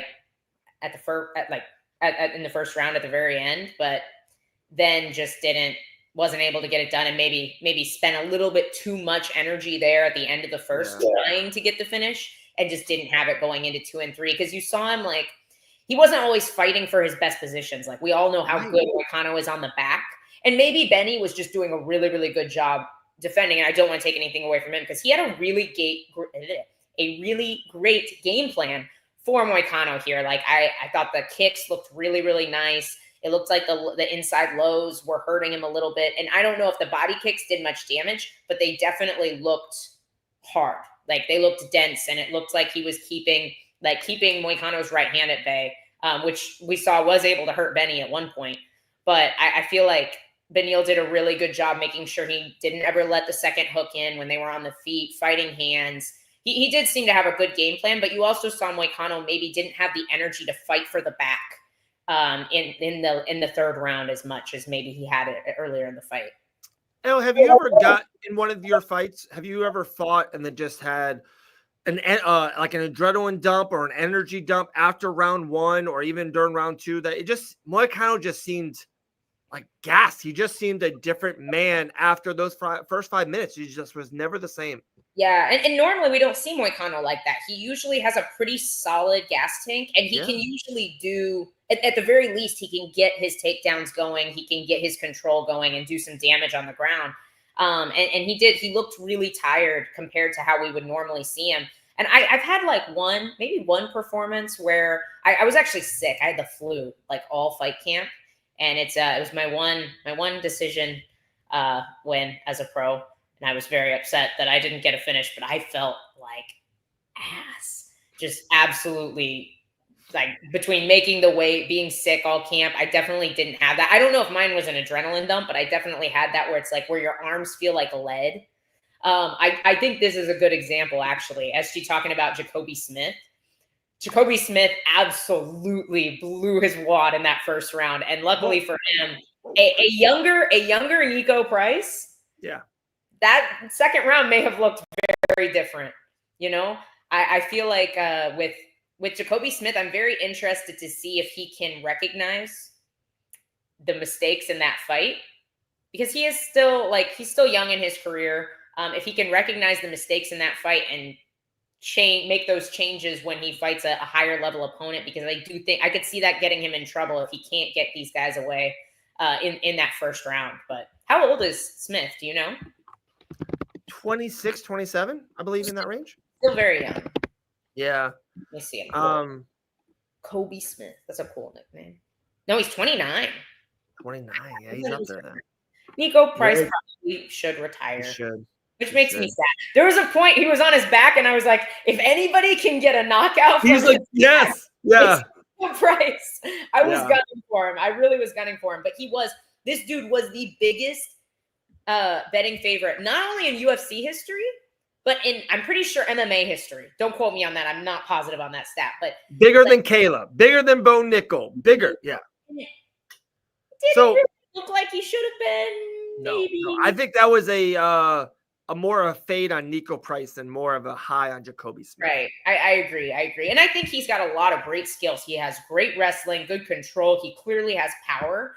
I'm very interested to see at this very deep weight class, because 170 is by far the deepest weight class at this point in time. I'm interested to see how he looks and how he can make the adjustments kind of moving up the ranks. Yeah. I hate to be a negative Nancy. I don't see it for him though. I really didn't see it. I'm after that performance, with a win, I'm more down on him than I am on Brandon Royval with the loss. I'm like, dude, Royval can fight any flyweight on this planet. Like I saw how good he is. You know what I mean?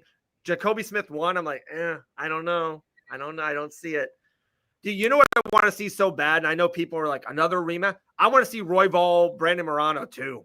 Give me that fight. So many times. Dude, that first fight was so good. Pantoja is my friend. He is my teammate. I love that man. But the most exciting flyweight on planet Earth is Brandon Moreno. Over Josh Van? Until Josh Van. Historically. Yeah. I agree. Exciting flyweight. His fight with Pantoja, amazing. His fight with Royval, amazing. Figueiredo's. Oh my gosh.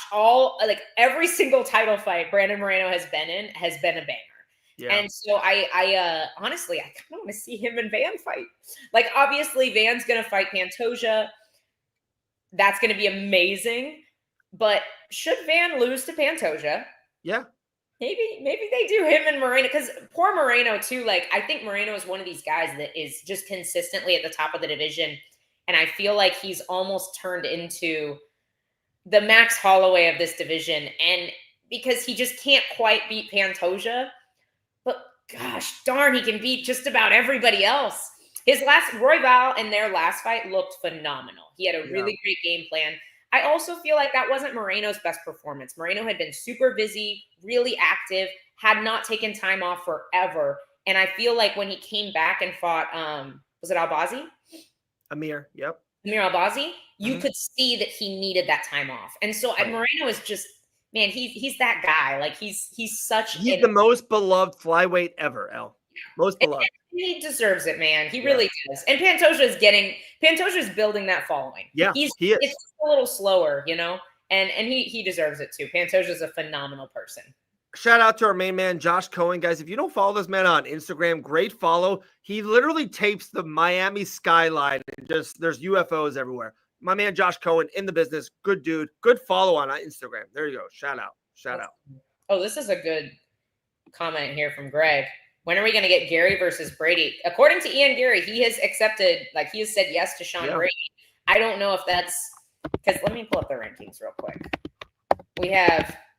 Do we know when is we know that Islam is getting that title shot, right? Against That's Jack. happening in November at MSG. That's the main event. Okay, so the date is set for that. Okay. Yes.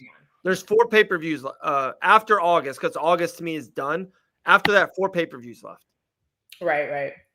So let's see. Where are you, UFC rankings? And that fight is too big for a fight night main event. Too big.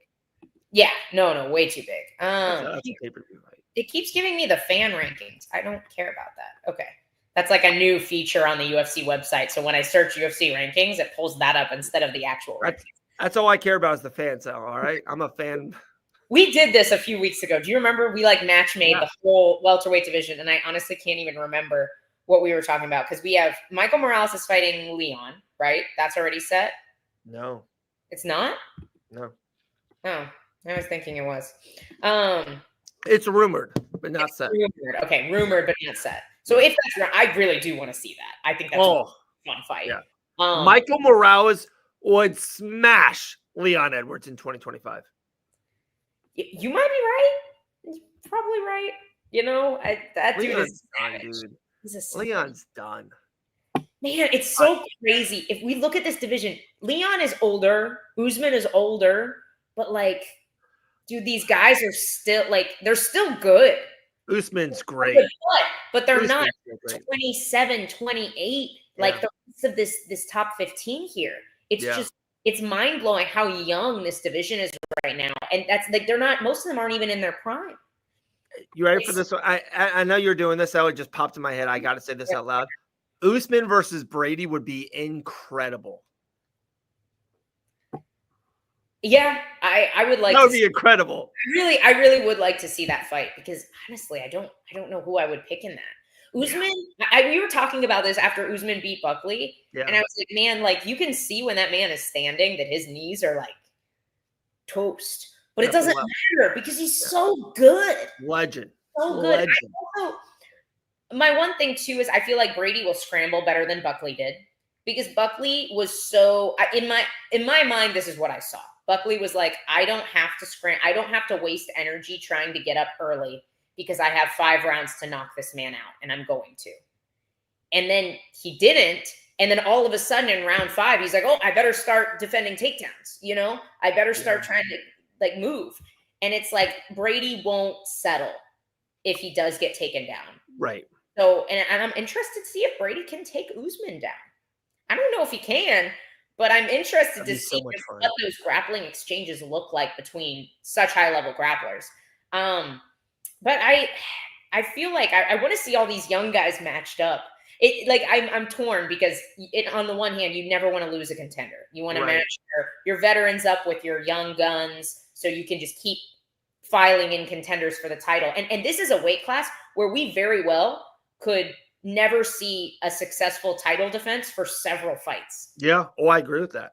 I agree. After Jack beats Islam. But what? I don't know if that's happening, but I think I might be leaning Jack in that fight. We'll see. No. We'll see. Have you ever seen Islam lose? Yes. To Adriano Martins, who then went on a 6-fight losing streak. You watched that fight? Yeah. Live? I think so. What year was that? I've watched it. I think I watched it live. If you watched it live, I will give you so much respect. If you watch, I didn't watch that fight live. I don't know. What year was that, dude? And the dude literally has never lost since. So you have to give him that credit. It's just that's what I'm saying. I've never seen that man lose. Why would I think he's going to lose to Jack Della Maddalena? Well, we didn't think Jack stood a chance against Bilal. That's true. And it's I was wrong on that. I'll man up. I was wrong. Islam have a lot of similarities. I think Islam maybe has a little bit more pop and power. Yeah, no, he's a better striker than Bilal Muhammad. Yeah, I mean, yeah. But it's different. It's different. Jack is big. And how about the southpaw against southpaw? That's interesting. Yes. That makes things very interesting. Because I think southpaws are very used to fighting open stance. I think it's easier to wrestle open stance. I love shooting on southpaws, and I love shooting when I am a southpaw. Like, it is so much easier. Why is that? You get deeper on the hips. Okay. Like, it's harder to read without giving away too much of my things that I like. But, like, it's just there's so many setups to get deeper in on the hips, especially on a single. And there's not a lot of guys that are getting people, like, it's hard to get good guys down with doubles. Like, it doesn't happen a whole lot. Like, people are shooting singles more and more, and it is a lot easier to get deeper on the single from open stance. It's also, you have more dangerous, I think there's a lot more dangerous setups from the open stance with striking. Look at Beneil Dariush versus Moicano from last weekend. All the kicks. Their leg, body, high. Or look at Usman and Leon Edwards that slip into the head kick. Like, there's some really beautiful, dangerous setups. And I think southpaws are very used to having all of those because you're a lot more likely to fight an orthodox fighter than a southpaw as a southpaw. So I am interested to see that, what they, like, how Jack's striking looks and how it's going to be different, you know? Nice. Okay. I don't think so. Was that Sean's comment? I'm pretty sure he was still training with them. He's been in Chicago his whole career. He just goes back and forth from what I understand. Well, I think he's onto something. He went to Dagestan a couple of times on the way. Ever since Islam was moving up, he has not been in Dagestan. It's been 6 months. So he wasn't there for this last one. Correct. I know he's never been there like full time. Right. He's a Chicagoan. Back and forth. And I gotta be honest, like, he used Ignacio for for his camp, primarily, from what I understand. It was actually a pretty good look for Jack Della Maddalena. Oh, didn't look that good. No, there are great training partners that aren't always great fighters, Dave. I'm not saying that. I just said even Bilal. I'm saying I think that was Jack. I think that was Jack's preparation. I think Jack's preparation, the camp he's built, the way, and it's so smart. The way he fights is so intelligent. Yeah. I think that's a big piece of it. Yeah, can't believe Volk's a champ. Jack Della Maddalena's a champ. Crazy. I have more of a statement, and I want to see where you're at on this. I feel like the UFC, the first 5 months of the year kind of was, what are they doing? They're waiting for the Netflix deal. They're not giving us the Jones thing. Like, they were just getting a lot of crap. And I thought about this. It happens in life. It happens some of our favorite TV shows or movies, whatever. Sometimes it goes through like this transition. The greatest scene in the Avengers Endgame happened because so much stuff happened to it, and then they gave it to us, right? My point is, I think so far this 6 months was a lot of transition. Ilia was moving up, and then Islam was moving up, and we weren't sure, and the heavyweight was in flux. I feel like we're here now, and now Ilia's a lightweight. Makhachev is a welterweight. Aspinall is the champion. I think the next 5 months is going to be incredible. I think we got Dustin's fight. I think we got Dreykus's fight. I think the next 4 main events are going to be awesome. Pantoja and Van, give me that. And my statement is, when the UFC gets it right, and when they're on their P's and Q's and they give you a show like International Fight Week, there is no better entertainment in this world that is close to a high-end UFC. I don't care. Marvel, Tom Cruise, Mission Impossible, a Super Bowl. When the UFC gives it to you, there's nothing better, Al. Nothing. I mean, obviously I'm biased because I don't think any sport comes close to the level of MMA. Like, it's the best sport in the world for so many reasons. But yeah, no, I agree. I feel like this last weekend, they really delivered. The card was just unbelievable. And I do think there's so many exciting things on the horizon with John. And that's like, it's not what we wanted it to be, which was Tom Aspinall, John Jones. Like, some of the matchups we thought we were getting this year. We thought we were going to get Islam and Makhachev. Not happening. Versus Ilia. Yeah, we thought we'd get Islam Ilia. We thought we'd get Tom and Jones, but we never thought we were going to get Van and Pantoja. We didn't think Amanda Nunes was retired, and now Amanda Nunes is fighting Kayla Harrison. Like, you're saying chess isn't entertaining enough. Football's not entertaining enough for me. No, like, not happening in 2025. Not happening. I think it'll be 26 or early next year is my guess. I think between the weight cut for both these women and just the amount of time Amanda's been out, she's probably going to need the time to get back in shape and feel her best, because this February or March women's fight in years. Yeah. Years. Probably, gosh, this might be the biggest women's fight since we had Joanna still in there fighting for titles. Like, this is huge. Ronda Rousey? Huh? Ronda Rousey? You think Joanna fighting was not as big as, well, I mean, I guess at the time, obviously Ronda's bigger, but then I feel like we had huge fights with Joanna and Rose. We had huge fights with Joanna and Weili. The fight itself was incredible, and that Joanna Weili fight was the best women's fight I've ever seen. Amazing. But selling posters and pay-per-views, I think Kayla and Harrison and like Ronda versus Holm were big. That's fair. That makes sense. What's up, brother? How are you, Grant? What up? We're here. Just got back from the dentist. Got a fresh new Funny story for you. Yeah. I get in and they're just putting a crown on my tooth, right? So they have to remove the temporary one and put the real one on. And this dude, who I'd never seen before, he wasn't my normal dentist, comes in and starts yanking on the wrong tooth. And I'm like, what are you doing? And he goes, I'm just trying to take the temporary one off. I was like, it's on the top of my mouth, not the bottom. And he goes, oh, I'm sorry. And then he like the tooth that he was yanking on, he starts like pushing down on it. Like that's going to do anything. Like I was like, dude, just get off me. Like, what are you doing? You're not my dentist. Thank God my dentist then came in. Really? Yeah. And Oh my. That guy didn't even work there. It was just a random. Yeah. It's so funny.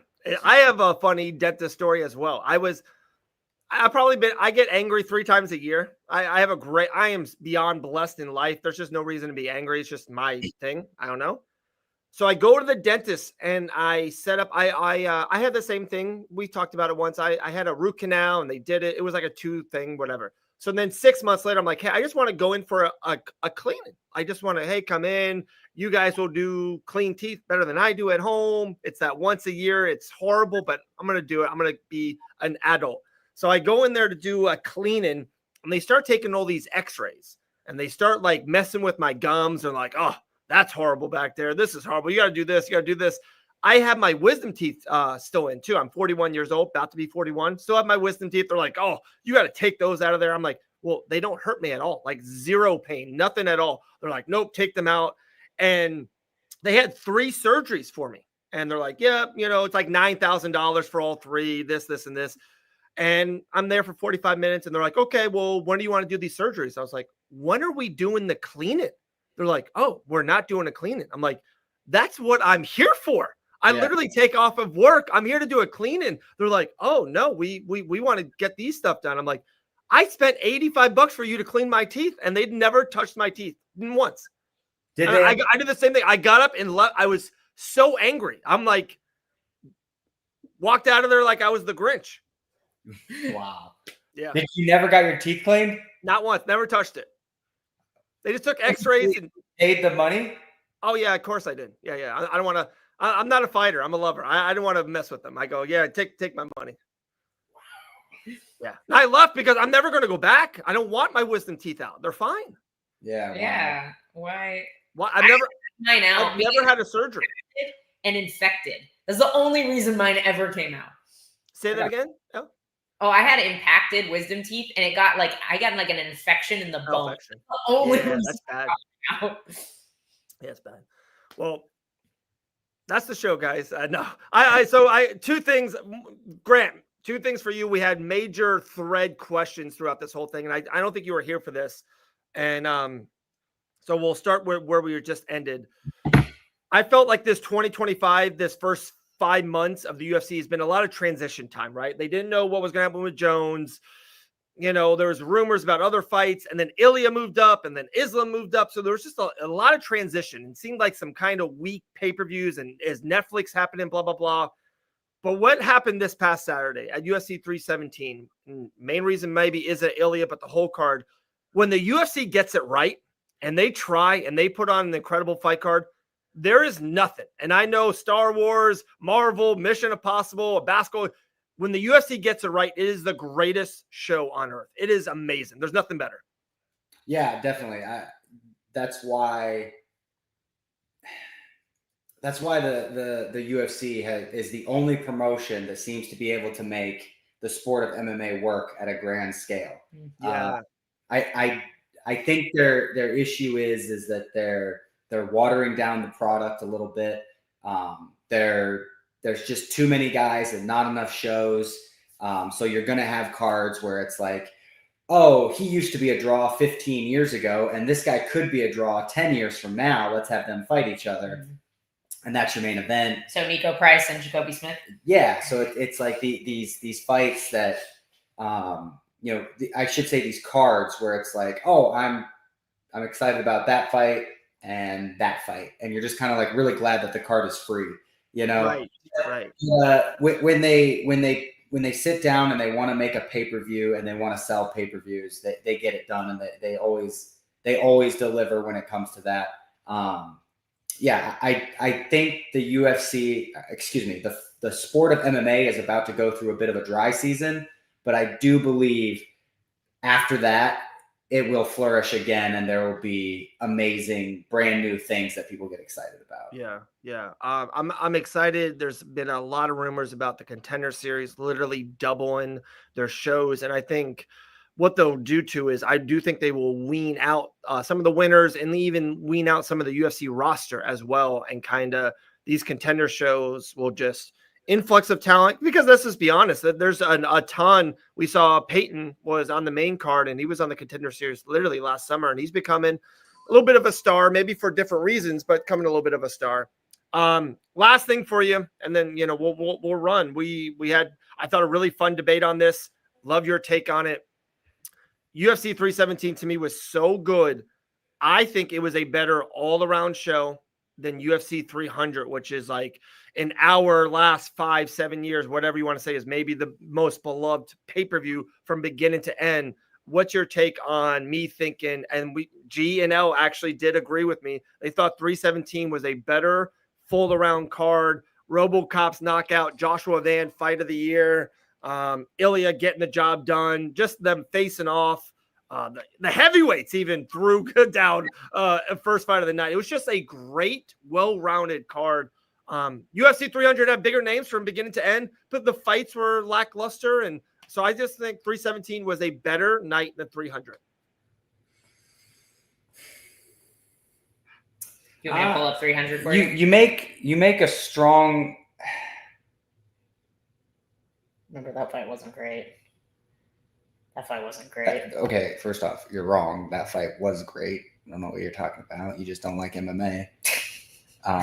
No, I gotta disagree. I gotta disagree on this one. Yeah, 300. Honestly, Max Gaethje, you had Poatan. You had Max and Gaethje, which last second knockout, amazing, great fight. Was it as good as Joshua Van versus Royval? No, but you have it's like you have two guys at their peak, like peak MMA, Royval is I love the kid. I don't want to say a bad word about him. He's probably a little bit on the decline, and Joshua Van is not evolved into himself yet. You know. So you had two guys that just went out there and laid their nuts on the table and you know, gave us a great fight. But then when you have a similar great fight between somebody like Justin Gaethje and Max Holloway, and it seemed like that was the best Justin Gaethje versus the best Max Holloway. You know, I really felt those two were the peak of their performance, just coming off of a win off of Dustin Poirier, coming off of an amazing win with Max Holloway, and then that type of fight happens with 1 second left. Truly amazing. I have to disagree with you. I think here's my argument. If you go back in time, I think you can go through this card that just happened, and I think you can point to all the people you think will win, and I think you'd be 99% right. I think if you go to UFC 300, you'd look at all the people you think are going to win, and you're like, man, I'm not sure. These guys are all of these fights are very, very close. Okay. I see what I don't disagree with that comment. I just thought of how they were finished, like the RoboCop, Hermansson's like an all-time finish, Delgado an all-time finish, and then just little stuff. And maybe, and again, I think we do a little differ on this, and that's great. What makes the world go round is that I love that Van and Pantoja faced off. Like, I was like, oh, this is amazing. Grant, that could main event the last pay-per-view of the year, and I'll be like, that's amazing. But like, there's something about it, and I know the Ilia thing maybe is probably not your cup of tea either, to be brutally honest. But them facing off, pushing a little bit, it's just like they were selling. They were absolutely making movies on Saturday night. So let me ask you this. Sure. If after Max knocked out Justin Gaethje, he calls out Ilia Topuria. He says he's going to the 45 fight Ilia Topuria. Topuria was in the crowd. If they had brought Ilia in and they had faced off, then would you say that 300 was better? Maybe. I like that. I'm not even joking with you. It would have. That fight would have, and that fight was humongous, right? It main evented an Abu Dhabi pay-per-view. It was incredible, but that would have been insane. Like, so you're exactly where you're at. If Max Holloway goes, Dustin Poirier, if you retire next year, I'm your guy. I'm the best lightweight on this planet. Like, and he was there. They faced off. That's crazy. It's something. but like, so now you're basing the card off of something Moments. like, yeah, like a moment that doesn't really happen much anymore. You know what I mean? I agree. And I liked the Joshua Van thing more than I liked the. me too. Oh, me too. We talked about it. It was so deserving. And I love a rivalry. There's nothing that Conor and Habib is the biggest fight in our sports history. I get it. But I'm 95% give me Van and Pantoja. Two great fighters, two great men, two absolutely, just warriors. Just, hey, we're cool. I'm going to eye you. But yeah, when that Saturday happens, we're going to fight and that's it. Like, I'm fine with that. Most of the time, I love that more than a fake rivalry. Like Colby Covington versus Buckley was disgusting. Who cares? Remember, like they were like that whole week, it was garbage. Like you don't really dislike each other. You know what I mean? It's fake. I could tell. I think MMA is in a weird spot where nobody wants to listen to respectful guys and everybody's over disrespectful guys. So it's like, what do we do? There's only two options, be respectful, be disrespectful. You guys are kind of over the disrespectful, but you don't care about the respectful. So like, what do you want? I think that's the biggest issue with selling MMA right now is that when you have these guys that want to talk trash, they're not loved that much. Honestly, dude, I think Ilia Topuria is the greatest fighter on planet Earth right now. And I hate listening to the dude talk. Like, I can't stand it. It's like, oh my goodness. It's like nails on a chalkboard. Be careful. Be careful of that comment section. I don't think he's here anymore. I think he's the greatest fighter of all time right now. I think he beats Islam at 55. Wow. So good. But I just cannot get behind. I don't watch interviews of his. I like watching his training videos. I don't really like watching his motivational speech videos. You know what I mean? Yeah. I'm just over it. And you got Michael Chandler. Everybody's over Michael Chandler. It's just like everybody's over Colby Covington. What is it that you guys want to see? Even like you brought up Buckley. Buckley has like very much toned down from some previous fights. Right. So I agree. Because I just don't think it's as effective as it used to be. Well, even Patty has. Yeah. Patty, like when he was fighting Chandler, that could have been like the back and forth, but and it wasn't.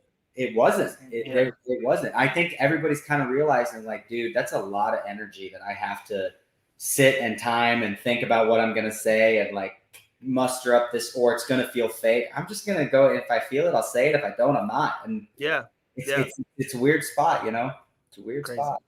Crazy. Well, what a show. We mentioned a couple of times our Saturday watch along with G here in the building was our most watch along ever. Kick, millions, YouTube, clips, everything. It was amazing. It was our best thing. We're so pumped.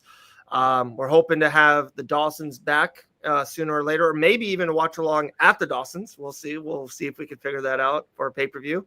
But good show. Great show. It was a Flyweight fam.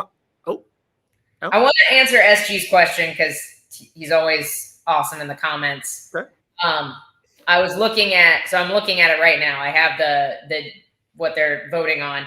And to be honest with you, I don't think this necessarily penalizes wrestlers. It's very long. I'm not going to go through everything that they're voting on in August, but it's a more clear scoring standard for what constitutes a 10-9 and a 10-8. So I will say it says that a 10-8 cannot be scored with dominance and duration. So like if you get jabbed a few times and take the back for the entire round, but you don't land, you aren't attempting any submissions, you aren't doing any damage, that wouldn't constitute a 10-8 on the new scoring system. I don't think that usually constitutes a 10-8 now. I think that 10-8s are not awarded to grapplers very often unless they do massive damage and like they almost finish the fight. I think that the current scoring structure favors strikers a lot of the time.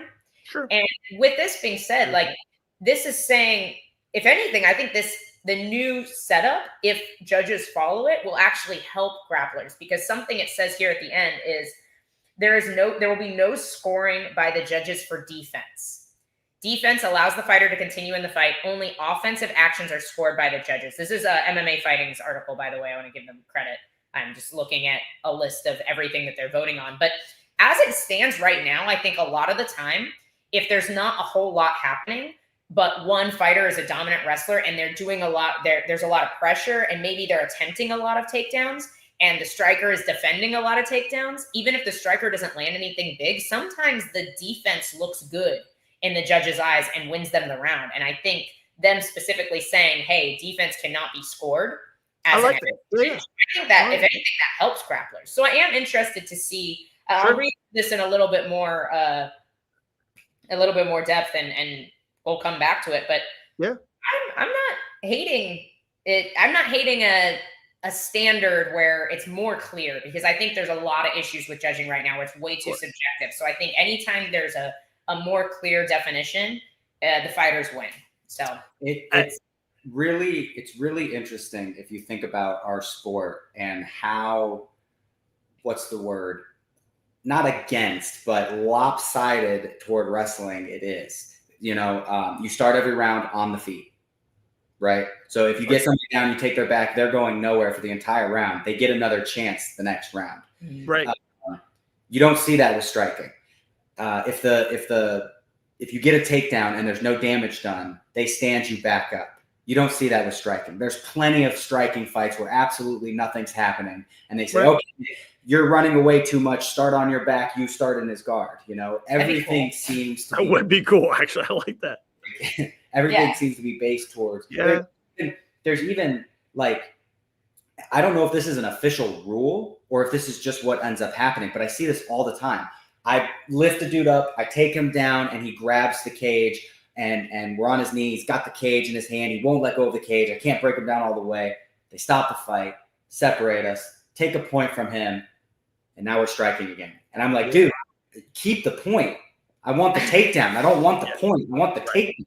You know what I mean? So that's another thing that is against wrestling. That just goes to show you how dominant wrestling is. It's the hardest thing to do. It's got the most rules against it.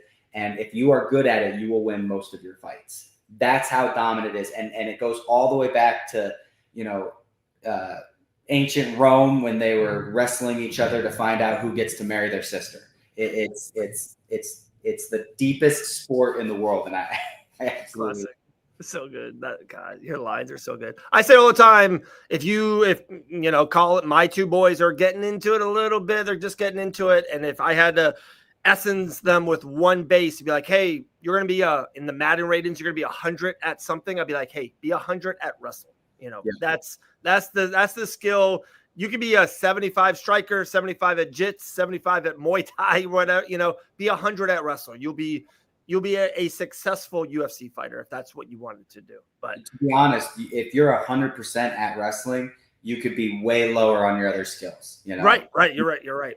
And it creates a mental toughness and a work ethic, because you don't get 100% rating without the work ethic. Now, there are some guys, everybody's, got a gift. John Jones, I don't think works nearly as hard as me. I would never score a takedown on John Jones, even if we were the same size. He's that gifted. But most of people, if you are really, really good at wrestling, it means that you are a really hard worker and very mentally tough and probably have really good cardio. That's true. There you go. The great Grant Dawson. Appreciate you jumping on at the end.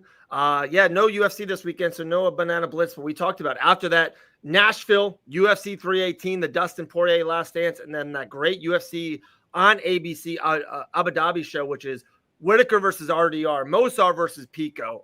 It's insane. There's two more. Jan versus Marcus McGee, and that's the Ikram one as well, El? He's Ikram out. versus Bruno Ferreira? Our Ikram? Yeah. Yeah, he's out. Oh, never mind. I didn't know that. Injury. Ikram is out. Oh, breaking news. All right. No, I mean, I saw it on Instagram. I saw it yesterday. Okay. I did not see it on Instagram today. I haven't been on Instagram today. So a lot of good stuff coming up. Did you see I'm ranked number 15 again? Yeah, it doesn't make any sense. We talked about it. You're on the show. No, I hadn't seen it, but apparently other people fighting determines how good you and Benoit Saint-Denis are. You got Benoit Saint-Denis had a good week of cardio, and they have tape on it. On his Instagram was good this week, and he moved ahead of you. Fair enough. Insane.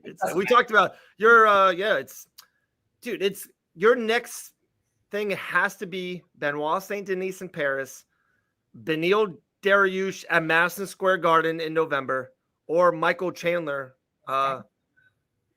December. There's just no one else. After August. Oh, after, yeah. Yeah. Gotcha.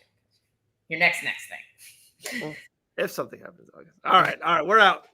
Grant Dawson, L. Dawson, Dave Van Auken, Fight Bananas. Nothing on Wednesday. There's nothing this weekend. Next will be Sunday Morning Brew with L and G. We'll see everyone next week.